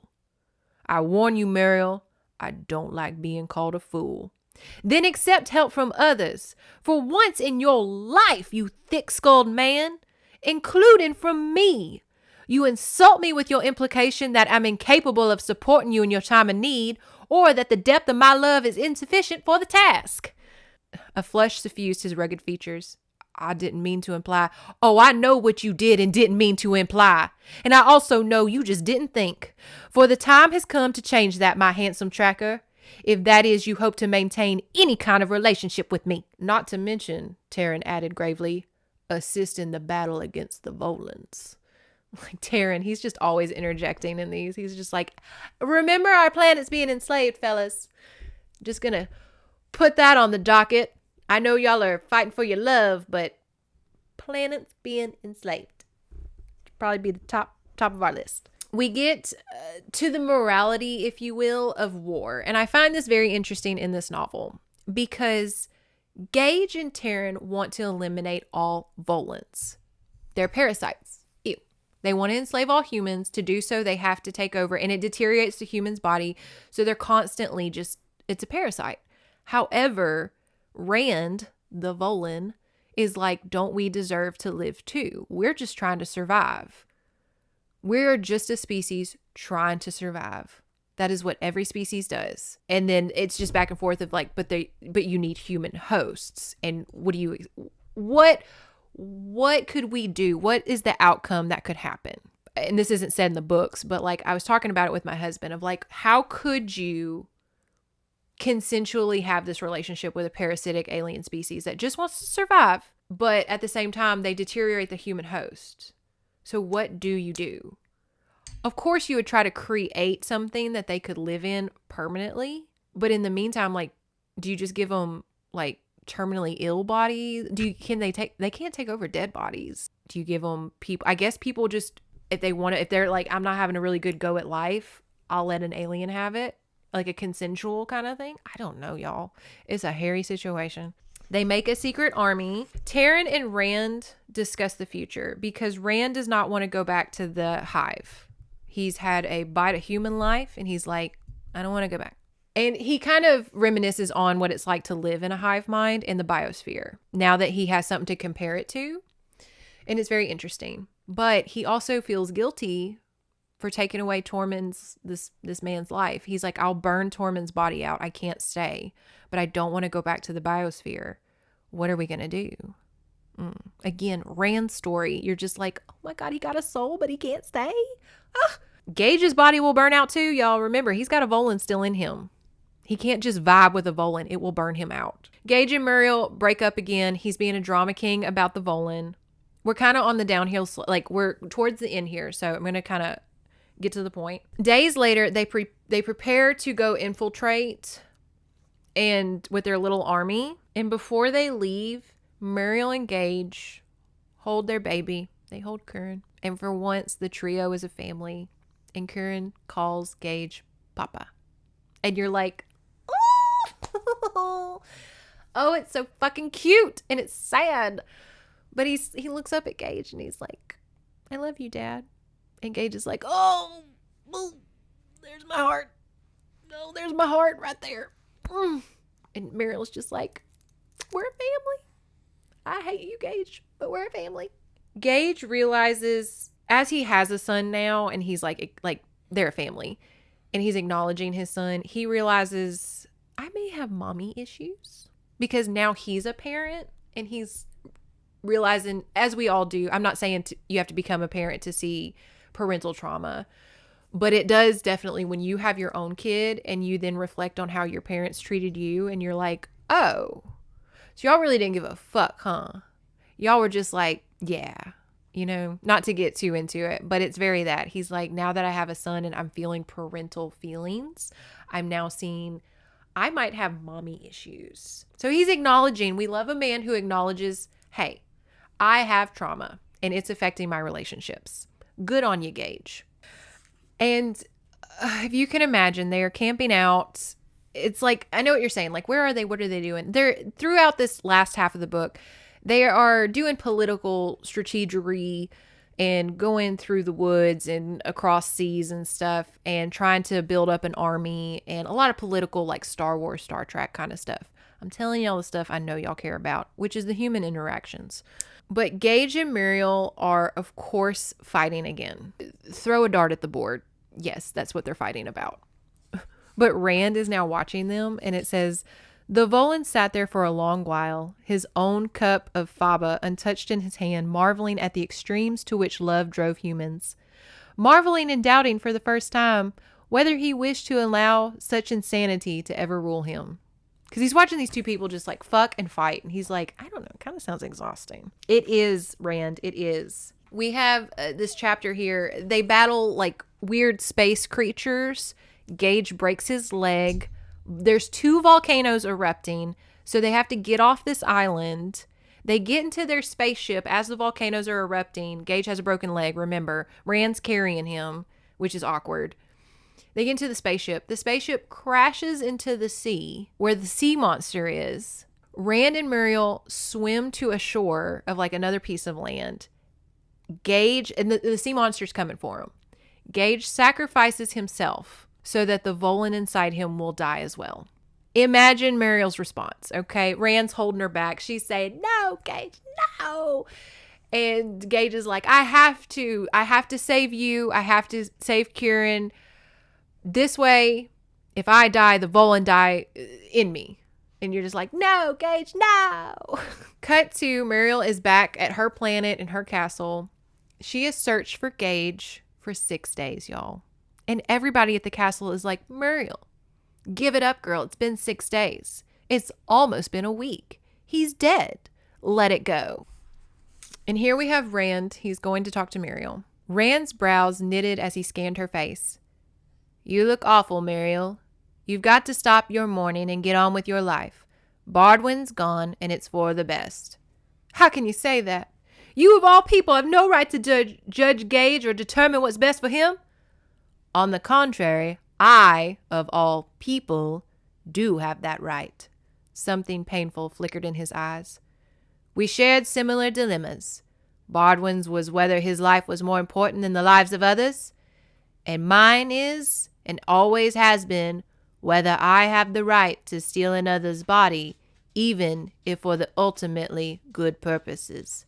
So you see, Muriel, we both have forced to admit our arrogance in placing greater life value on our lives than others. Gage didn't value his life, not in the way it truly mattered. Deep down, he never thought himself worthy or deserving of happiness. And to protect himself, he never allowed anything or anyone to really matter. It protected him from pain, at least. He gave his life up for us, Muriel. She shot Rand a puzzled look. You defend him now? That's a strange turn for you. I've had a lot of time to think since our return. Though a great amount of what you said about Bardwin might be true, his self-doubts, his reluctance to allow himself to truly achieve happiness. At least he had the right to pursue it. It was his body to do with as he wished, and still he willingly sacrificed it. I, on the other hand, have no such right to do anything with my body. Her eyes closed for a brief moment and then opened to look at Rand. No, in truth, you never had such a right. But if you hadn't taken it, however unjustly, I wouldn't be here now. He smiled. I thank you for that, and for the friendship you've offered. It has been deeply cherished. Rand leaned forward and took Muriel's hand in his. She looked down, marveling at how he engulfed her, his fingers long and blunt, his calloused palms rasping across the flesh of her hands and wrists. She had always felt safe with him, even when he had first Volan-enslaved Tormund. There was just something inherently good about him. The time has come, Muriel. She jerked her gaze back to his, her eyes widening. What time? I don't know what you mean. Yes, you do. He reached into the bag he had brought with him and withdrew a biosphere. This biosphere is filled with enough temeritas, but empty of a Volan. I want you to help me transfer to it. Y'all, this part made me very sad. Dean shows up. Rand tells her, Tormund loved you. The man that he inhabited, he's like, I can feel his feelings, and I know he loves you. And Dean's crying, and she's like, I'm so sorry this has to happen. She feels bad. She wants her boyfriend back, but she's like, I know you're a good little alien, but baby, you can't be in my boyfriend's body. We could put you in like a dog or something. I don't know. And it's so sad because he wants Dean to do it because that way Tormund, her boyfriend, will wake up. Like, he's like, you should be the one to do it. I took your boyfriend's body. You should take me out. Okay. And it's so sad because it's these two women and little alien Rand. And Muriel cradles him like a baby and rocks him back and forth because she's very maternal. Like the mom element's very strong in this book with her. And she's rocking Rand back and forth as he disappears from her. And she's crying and I'm crying and I'm like, what do y'all do? What could they have done? What can you do? And so they have Rand's, I don't know, is it a soul in the little globe? And they just are like, we'll put it back in the biosphere and figure out how to go about this. Because Rand, he's like, please find me a body. Find a way to bring me back. And Muriel's like, I promise. This scene meant more to me than anything that happened in the book. Rand being an alien, enslaving this man, watching and observing humans, learning their ways, feeling emotions, being cut off from his mothership, learning how to think for himself, feeling for these humans, building friendships, kind of falling in love a little, feeling guilt, feeling that he doesn't have the right to this body. Can I grab the microphone and scream loud? I'm sorry if y'all have earbuds and I'm being loud. I'm so sorry. But he doesn't have the right to this body. It's not his. Again, if I could grab this microphone and scream it from the rooftops. It's not his body. It's not his choice. And the alien from outer space understands that. And then he's just he's being cradled like a baby because she saw the birth of his soul and now she's holding him like a baby to see him go away. There's so much elements here. Oh my God. Oh, all right. We're almost done. They find an option to get rid of Volans. Through observation and science, and Rand previously telling them, the Volans only inhabit warm-blooded creatures. They don't like the cold. So they're like, we can freeze them out. How are we going to do that? They find a man. It's Gage. Blah, blah, blah. Gage came back. You want to know how he defeated the sea monster? The sea monster's translucent. The cold water kept the Volan in his body at bay. And when the sea monster showed up, he said, I just shot it in its heart because I could see it. It's translucent. Y'all, okay. Oh, and he's, of course, again he's in a mineral bath. They love a mineral bath. Who doesn't? And he pulls Muriel in and they make up. Last chapter, y'all. They put Gage in a freezing chamber, like a big refrigerator. And they just crank that temperature down lower and lower and lower. and he's freezing to death. But they got to get the Volin out. And he's like, keep cranking it. Keep cranking it. And they're like, are you sure you're like about to freeze to death? And he's like, keep doing it. And Muriel's banging on the door like, you're killing him. You're killing him. And they get the Volin out. It's like, this is too cold. And it bloop, comes out. And they catch it. And I don't know what they do with it. I guess throw it away. But they try to crank the heat back up too fast. And Gage's body temperature is not rising. It's not rising, y'all. He's not coming back. Muriel breaks open the door into the little refrigerator chamber, and she throws her body onto Gage, and through Disney magic, she's crying, Gage, please come back, please. I need you, Gage, I need you. Her body warmth warms him back up, and he wakes up. Gage will live. Through the warmth of his lover's body pressed upon his, he will come back to life. And I will read y'all the last little bit of this novel. It's all quite simple, Muriel interjected from her unexpected arrival in the doorway. You still judge everyone and everything, including yourself, in light of what your mother did to you. Because of that, everyone comes up lacking, and most especially you. Gage shot Taryn a pained look. His friend grinned. I think it's past time I excuse myself. There's a matter I need to discuss with Brace. He graced Muriel with a small bow as he paused before her, then scooted past her through the doorway. She stepped into the room, and the door slid silently closed behind her. Were you even planning on saying goodbye? Gage flushed. Of course I'm not afraid to face you, but you are afraid to stay with me, to take a chance on life together. That was never an option. Never an option? Muriel's eyes widened. That's not the impression I got when you first arrived here and all but threatened to rape me. I was automatically yours by right of spoils of battle. How has anything changed? You're queen again, Gage snapped. I've returned full power to you. You're no longer anyone's spoils of battle. Muriel's hands rose to a position of a fist, defiance on her hips. Then I ask you as queen of Tenua to become my consort. We can be life-mated on the morrow. I'll invite Dian and Tormund to wed as well. It's past time he asked her and... No, Muriel. Gage shoved an exasperated hand through his hair. You know that's not the reason. I'm a bastard. I can't life mate with a queen. But you said before that only Taryn and I know that. Even King Falcon thinks you're Prince Baldwin's son, and that's royalty enough to please... I won't live a lie, he fiercely spat out. For all purposes, you asked the same thing my mother did, and I won't do that. Not for you or anyone.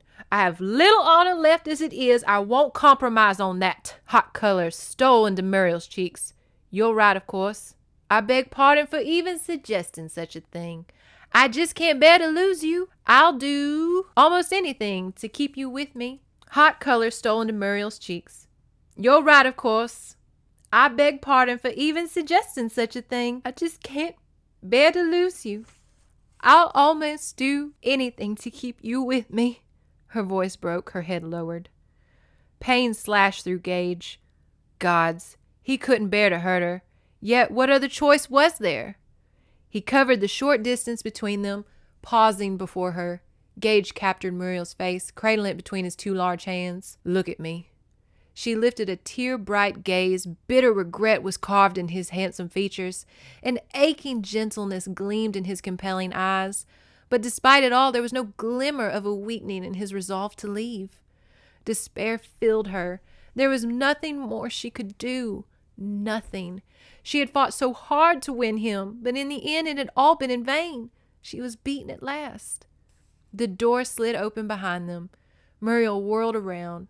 It was Dian with Curran in her arms. At sight of his father, the little boy squirmed, fighting to get down. Papa, I want Papa. Muriel nodded at the question in Dian's eyes. The maidservant lowered Curran to the floor, then quietly left the room. With a joyful cry, the boy ran to his father. Gage hesitated, but an instant bent and lifted his son up to him. What do you want, lad? His voice rumbled. Kieran flung his two chubby little arms about Gage's neck. Love my papa. Gage went still. His features twisted in a mask of anguish. He met Muriel's gaze. Don't leave us, she whispered. Don't condemn Curran to the same fate you had as a child. Let him grow up knowing his real father. Muriel, don't do this. Why not? We need you. We love you. The rest of the universe and what they think doesn't matter. We matter. At her plea, something shattered inside Gage. All the pain, all the anger, all the barriers he'd built around his heart came tumbling down. It no longer mattered that he still wasn't worthy of her. The look of love, of unwavering confidence and trust shining in Muriel's deep violet eyes was all the reassurance he needed. He had finally come home. As much as Gage still doubted his ability to be a man for her, if she truly needed him as a husband and father, he'd be it no matter the consequences. It was an awesome, frightening responsibility, but for the first time, Gage realized he was willing to face it. Not for himself, but for Muriel and Kieran. He just wasn't sure he knew how. "Help me," Gage rasped in a voice harsh with pain. "I know only fighting. How to use people for what I can get from them. I don't know how to trust. How to commit my heart and life to others. I need you to teach me. Help me with that, if you will." Wild joy swelled in Muriel. "I'll always be there for you whenever you need me. But never sell yourself short. You do know more than fighting. I couldn't have fallen in love with you otherwise. You know how to love, how to trust when you choose to. You know how to be tender and gentle. You're everything I've wanted in a man.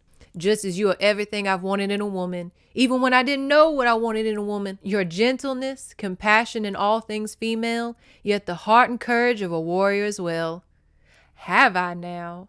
Well, that revelation, along with many others, was certainly a long time coming. She took Kieran from his father and sent him toddling off in the direction of his toys on the balcony. Then she turned back to the tall blonde man who awaited her. Fierce pride and longing filled her. She strode over once more to stand before him. "We'll begin a new life, a new reign on Corsa. New laws, new customs will be necessary to ensure our adaptation to that harsh planet. But the first will be my right to wed the man I wish, no matter his bloodlines. My people will understand the need for a strong leader and mate over title and wealth. And since you're already the true father of my son and heir..." Gage grinned. "You got it all figured out, have you?" Muriel smiled. "Of course, a queen must be prepared for all eventualities. You know, quick, decisive, never distraught or..." "Enough," Gage chuckled, holding up a hand to silence her. "You've certainly changed from the shy, uncertain girl I first met. In every way." "Not in every way," Muriel murmured, stepping close until they stood but a hair's breadth apart. "I always wanted you, from the first moment I saw you." He gathered her to him, pressing her against his full hardened length. "Then have me you will, until you finally beg for mercy. And the stars will burn from the skies before that day rises," she exclaimed with gleeful satisfaction. "We Korba women are quite insatiable, you know." "Indeed," Gage drawled. "Indeed," Muriel purred.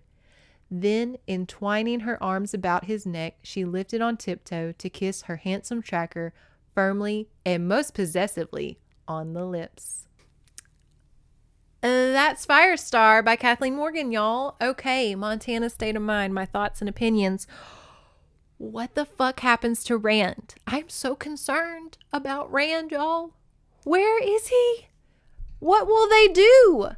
I don't fucking care about Muriel and Gage and their traumatizing self. Where is Rand? I want to know Rand. Y'all, imagine the story of him falling in love. Learning the customs of love from humans. He's going to have to, and he does not have a good, if that's his gauge is what love is, oh God, no, he's fucked. But like, I'm crossing my legs in my chair here. Where is, okay. My husband had a great point because I tell him the story to practice and like he asks questions so I can kind of understand the questions y'all would have. He had a good point because when Gage, couldn't get his body temperature back and essentially died, Cody was like, oh, so they're going to put Rand in Gage's body. What if that would have happened? What about that ending? Gage dies and they put Rand, who loves Muriel, in his body?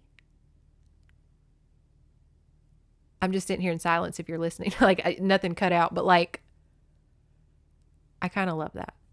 How would that go? Write down alternative endings with that, or any other ending. I don't really care, but like, let's get that discussion going of Gage dies. Rand is in Gage's body now. And I know what I said earlier of like, they can't inhabit dead bodies, but like, can they? If it's like real quick, like they get in there while it's still a little fresh.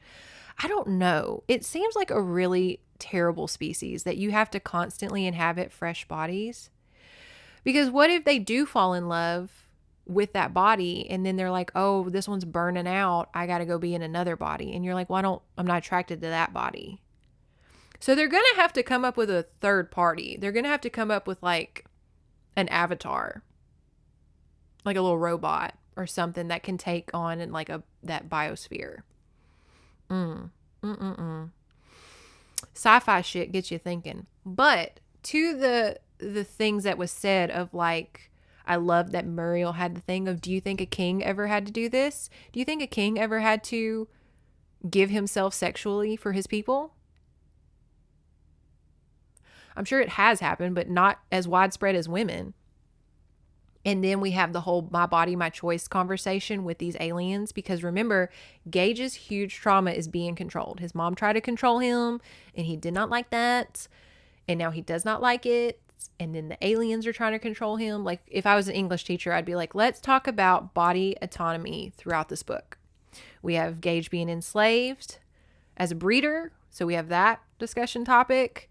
We have these enslaved, like Rand's situation. We have Muriel constantly being enslaved by Gage, a man she loves. Like, definitely, if we had the time and place to discuss all of that. Did I like this book? I did. I only liked it, though, because, again, I read it as a Tennessee Williams play. If this was read any other way, I probably would be like, this is toxic and this is annoying. But because I'm reading it as Paul Newman and Elizabeth Taylor fighting in a spaceship, I enjoyed it a lot more. No, I recently saw a Instagram reel talking about a lot of these novels don't have consensual sex.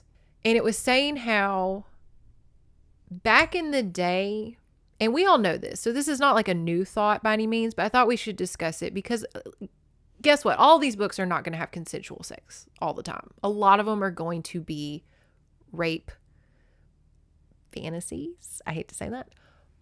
And the reason being is not that people were partial to rape back then, but it was women couldn't express sexual interest or desire. Because if you enjoyed sex or wanted sex, you were a whore. Look at how they painted Blanche Devereaux. You know, oh, she's a wanton slut because she wants to have sex. Like, that was the trope. And women obviously have sexual desires, but they couldn't go look at porn. And so they wrote these novels as a way to entertain their sexual desires. But they couldn't have the women character wanting sex because then that would be, oh no, we can't have that. So the women characters have to be like forced into sex. It's another interesting topic that we should probably discuss one day more thoroughly. I don't think the women reading these were into rape fantasies or wanted to be raped. I think that they were so repressed sexually and lived in such a conservative society that we still see to this day. If you're very familiar with like Japan and China and Korea, a lot of Asian communities still feel like a lot of their porn is like this, where the girls cannot enjoy the sex because if they enjoy it, they're whores. You know what I mean? Kind of like in the Victorian era, I think women couldn't enjoy sex with their husbands. You know, like it was so awful back then. It was insane the way that like religion and patriarchy has repressed women so hard. But luckily, we're past it. You can get literally a vibrator at Walmart. I saw someone real mad that they had like butt plugs and vibrators at Walmart next to the condoms, and people were like, kids can read, they can see what that says. I don't know if that's a concern. Like, God forbid you talk to your kids about sex and just go, those are for adults when they have sex. And they go, okay. And you walk on about your day. Again, some people live in a society where we have to hide so many sexual things. And again, I'm not saying that we need to have like porn everywhere and sex toys sold out in the open. But if it's on its own aisle, you know, I don't know. It's such a weird topic and I don't want to get too far into it because I go back and forth with it. I hate how Netflix has to put porn in every show. It makes it impossible to watch. But at the same time, I don't want to go the other way with it where I don't want to go back to this. I don't want to go back to this era where the only sexual content I can enjoy, a woman is being forced. The pendulum swings so far left and so far right. And it's like, can we meet in the middle? Can we have like safe spaces of sex, but not everywhere? I don't know. It's getting better though. It's getting better. I think. I hope so. I try to be optimistic. Our next book for February, because it is Black History Month. I'm doing this because it's Black History Month, but I also have been wanting to read a Beverly Jenkins novel because you cannot be a romance book connoisseur and not know Miss Beverly. She is huge in this genre. And I have been wanting to read it, but we've been so booked literally with books to get through. But I've been wanting to, and I was like, why not for Black History Month? Of course. So we will be reading Indigo by Beverly Jenkins. And I'm very excited because I have heard such amazing things. I've heard she is another Penelope Neri. She does her research. She's going to write realistic human emotions and dialogue. I'm very excited. I'm also very excited because, of course, a lot of her stories are about like freed slaves and that genre. So I am interested in a love story of like that kind of vibe because we've had so many white people and maybe a mixed partner, you know, like Desert Captive. We had like a North African man and it's been really nice. Like we've never read anything that's like hot Latin lover and loud black woman. Luckily, a lot of these romance authors are very respectable. However, none of them have been a black woman. So I'm excited to read Beverly's narration and her insight on that because if you can imagine, I'm a white lady. And as progressive and as much as an ally as I am, I don't know these stories. I need to read these stories. We need to read these stories. They're very important. Oh, wait, real quick, before I close out, some of y'all were curious about my cows getting out story. Let me tell y'all what happened. If not, I'll see y'all in a few weeks. Real quick. And I say real quick, maybe give me 10 minutes. It was storming so bad last night. Not last night, the night before. Storming so bad, so cold. Winds I assume that you would feel at the high seas. Crazy. In my gut, I was like, I should put the cows in their stalls. I looked outside. They were in the barn technically. And I was like, okay, they'll stay there. Duh. Went to bed. Woke up at 6 a.m. to a phone call from a neighbor who only calls when things get out. Because we have a little community here. And we all have livestock and dogs and shit. Something's always getting out. We're always helping each other put shit back in their pens. And it's usually mine. But anyways, she calls and I'm going, I really hope somebody's dog got out. And she says, hey, your cows are out. My heart sinks to the bottom of my stomach because it's dark. My cows are not really akin to cars. And just to rip off the Band-Aid, someone could die.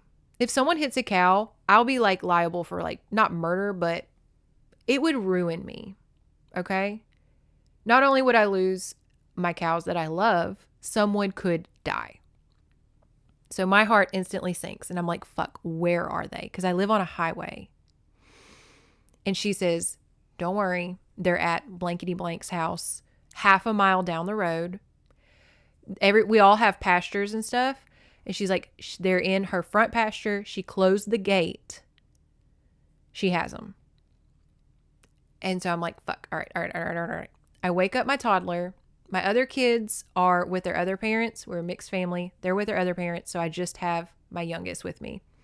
Wake him up. He, of course, is like, oh, I wet the bed. And I'm like, I cannot handle that right now. Can't. I throw some dry clothes on him, throw him in the car. I pull out of my garage so fast, I nearly bust one of the little side mirrors. It's hanging on, but wasn't a priority. As I pull out, my headlights shine on my barn and my chicken coop here.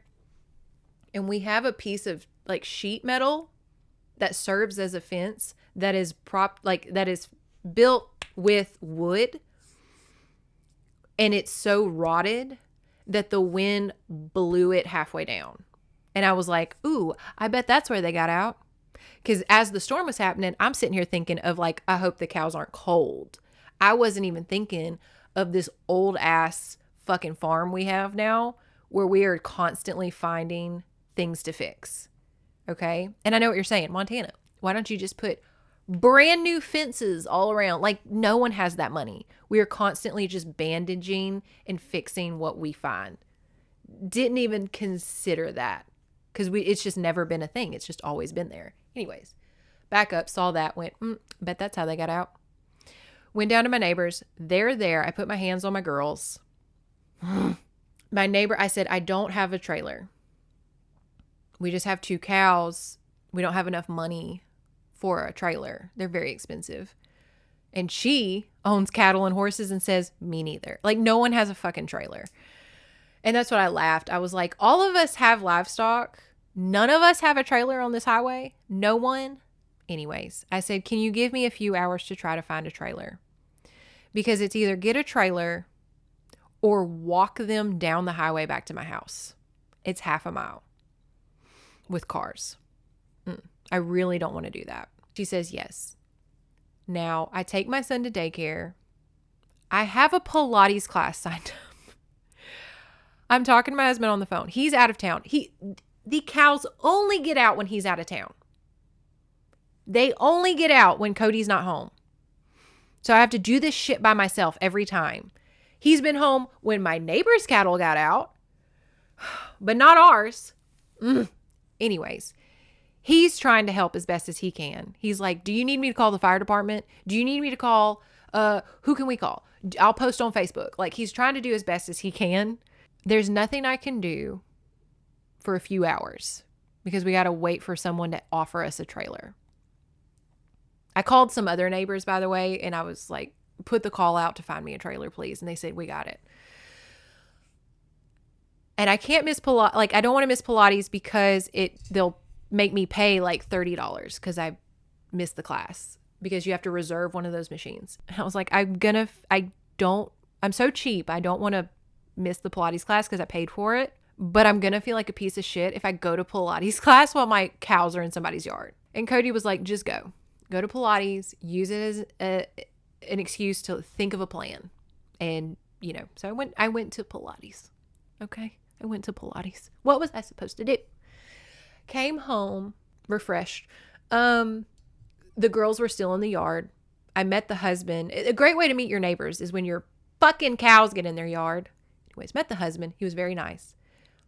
And he said, I can tell you're good people because the cows immediately came up to him. He's like, I've been petting on them, loving on them. He said, they're great. They're like big dogs. I said, I fucking know. They don't know they're cows.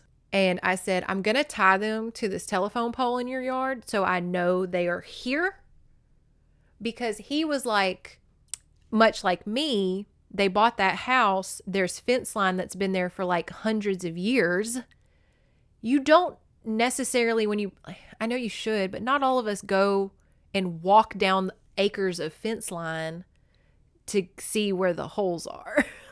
I know you should, but like, I don't know. He said, we've never had animals in our front pasture. It's just our house. So he's like, I just don't know if there is a hole, And he's like, I don't mind them staying. They just might not stay. You know what I mean? And so I said, I'm going to tie them to this telephone pole. I'm going to go home. So the overalls I do stuff in outside are old Mardi Gras overalls. So they're denim overalls that are covered in sequins and rhinestones that my mom wore for a Mardi Gras float. I put those on and put my like jacket and stuff on. And I told Cody, I said, I'm going to go walk the girls home. I can't sit here. No one has a trailer, which it's not their fault because it's Monday after New Year's. People are going back to work. They don't owe me shit. No one owes me. Let me go help this stranger with a whole ass trailer. Like, no. One guy did offer, but it was like, I'll be there in a day. And it was like, no, I have to get them out today. Anyways, I said, I'm just going to go walk them. Everybody's at work. Hopefully they walked down there. And as I'm walking down to my neighbor's house, half a mile, and of course there's no sidewalk, so I'm like walking through ditches, I can see where these cows walked from my house down the highway, y'all, through the ditches, and just so happened to see, they passed houses, they passed other houses, they nearly passed a dollar store. There's a dollar store right next to that house. And the gate that was open is so hidden behind trees. I don't know how they found it. I'm so grateful to the universe, to the gods, to the ancestors, to whoever kept them off the road and put them in that yard. Because the woman who lives there, she said, I was doing my horses in the morning. I came home. I saw 2 little brown cows dart across my driveway. I said, ooh, I better close this fence. Somebody's cows are out. And I said, thank you for doing that. But y'all, as I'm walking, I can see their hoof prints all the way down to that. I don't know why my girls did not go on the road. I'm so grateful they didn't. But I just don't know. Like, it's insane. It's insane. I get there and I grab Sophie because she's usually the buck and bull of the bunch. She's very unpredictable. She's probably what I thought was going to be the most difficult to walk home. And we start walking and she did great. I'm so glad I had the hindsight to halter train them when they were young. Always halter train your livestock. Always.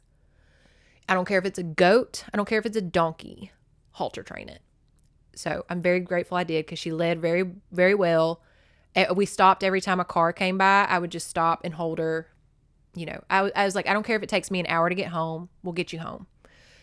And I'm sure I made people's day because here I am in sequin overalls walking a cow down the highway.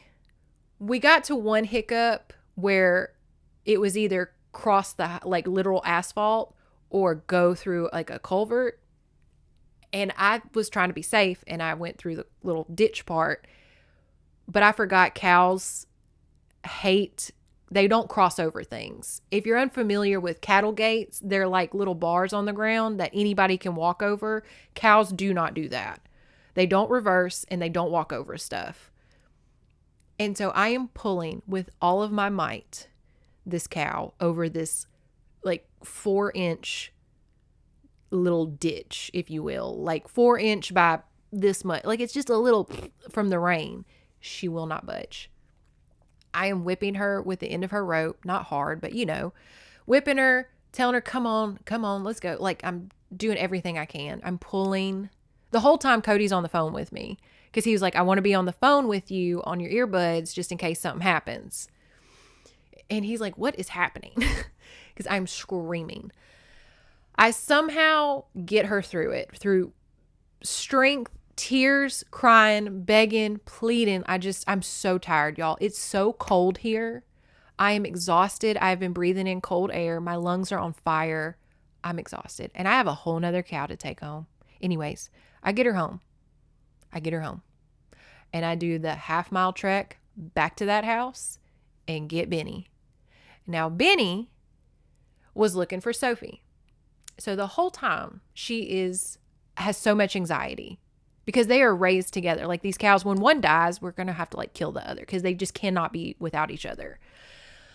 And she is such a ball of anxiety, which is making her clingy to me. Now, I told y'all in my Annabelle video, we made the mistake of hand raising them a little too close to humans. And so she's nuzzling, putting her head under me, and she has horns. And so I'm trying to keep her head up and going, you're a big girl. Get your head up. Let's get home. Come on. And she's trying to put her nose in my pocket. She's trying to be a little baby cow, a little calf, and put her nose in my pocket because she's nervous.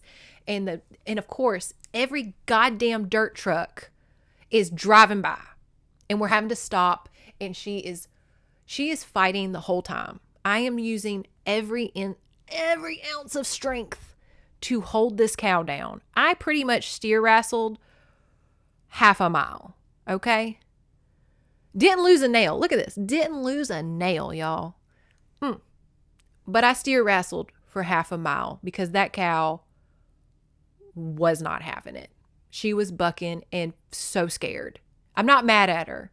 It's a fucking highway. But again, I probably made people's fucking days. Okay? I probably made people's days because they're like, who's the girl in the sequin denim overalls walking a cow? Why doesn't she get a trailer? Because trailers cost thousands of dollars. The cows cost $100. Got them home. I fixed that part of the gate. I fixed the fence as best I could. They can't get out. I'm putting them up at night in the barn in their stalls because I can't do any more midnight rendezvous with the weather we're having. So I put Benny in her stall after dinner, and then Sophie was like, absolutely fucking not, because she hates going in her stall because she hates being put up. And I said, get your ass in there. And me and her had it out. I am like a cartoon behind this cow, pushing, trying to get her in her stall. And she's like, no, I'm not doing it. I'm not fucking doing it. And I got feed, I got hay, I got treats. She would stick her tongue trying to reach everything, would not get in there. I'm pulling on her halter. I'm doing everything. I finally just punching her ass. Just get in there. Go. Kicking, fighting, using all my strength. I get her in that damn stall and I shut it closed. I don't know how I'm going to get her in there today. It'll be a journey. For those who want the homestead lifestyle and think cows are so cute, horses are so cute, goat. Oh, my fucking goat. My goat, Taffy, followed me almost all the way down the road. I turned around. I said, what the fuck are you doing? And she's like, I thought we were both going, girl. I thought we were going somewhere. Where are you going? And I'm like, go home, Taff. And a tractor's coming by. It was so country. If country was this moment, there's a tractor coming down the road. I'm yelling in my overalls, go home, Taff. Go home. She does go home because the tractor scares her. So she makes her way back home. Because out here, everybody's goats and stuff and dogs just kind of roam everywhere. And that's another thing, y'all. Not only was the grace of the universe and whoever the fuck was protecting me, protecting my cows as they made their way to my neighbor's home. I'm so lucky a stray dog did not show up. Because we have tons of stray country dogs. Because out here, people are like, it's the country. Just let them roam. Don't fucking do that. Because they come and they bark at livestock and then they get shot because I'm not dealing with it. But anyways, I'm so lucky and blessed that not a dog showed up. What would I have done with a cow and a dog trying to attack us? I didn't think about it till I was walking them. Because I usually bring wasp spray or something or a big stick. And I was like, oh my God, what if a dog shows up? What am I going to do? Thank the gods nothing happened. Y'all, I don't know. It was insane. I'm so lucky nothing happened. And let this be a lesson to y'all. Lock your fucking animals up at night in something secure. Okay? Something secure. Because a horse did get hit out here and died and nearly killed the person it hit. It does happen. I know what you're thinking. Not my animals. I'm going to have a Studio Ghibli life. I'm going to be a country girl and I'm going to have horses and cows. Get insurance on them and lock their asses up. Tie them down because it's always the thing. I mean, it's not a matter of if, it's a matter of when. I've had down the road, a whole ass herd of steer got out. They were in the road everywhere. Luckily, their owners were ropers and they just got on their horses and like cowboyed them back into the pen. But it is, I could have a whole video on like the trials and tribulations of this lifestyle. A lifestyle I don't care for. I told my husband as I was so tired and walking, I was like, I want a soft life. I want a soft life. I don't want to do this. Fuck. But when you're raised in it, it's kind of all you know. You can't escape it. Ugh. Again, I could have a whole video on like the honest to God truth of this lifestyle and how hard it is. I'm not trying to negate y'all from living this way. I'm just trying to be honest with y'all of the money, the liability, the time, the effort, the strength, everything it takes. It's so much all the time. Like, what if I would have been out of town? I don't even know. I don't even know. It's so awful. But anyways, that was why this video is delayed, because I had that to deal with yesterday. I walked 2 miles with cows and did a Pilates class. Okay. Happy New Year to me, right? Like I said, after that, the rest of this year is going to be gravy. Everything's great so long as I'm not walking a cow down the highway. Thank y'all so much. If y'all enjoyed that, I could tell y'all so many stories of so many crazy things that have happened out here. But I know y'all are here for romance novels, not necessarily my personal vlog. Thank y'all so much for the support. I will see y'all next month with Beverly Jenkins' Indigo. Okay? Let's go Indigo. That was stupid. I'm so sorry. Y'all have a great day.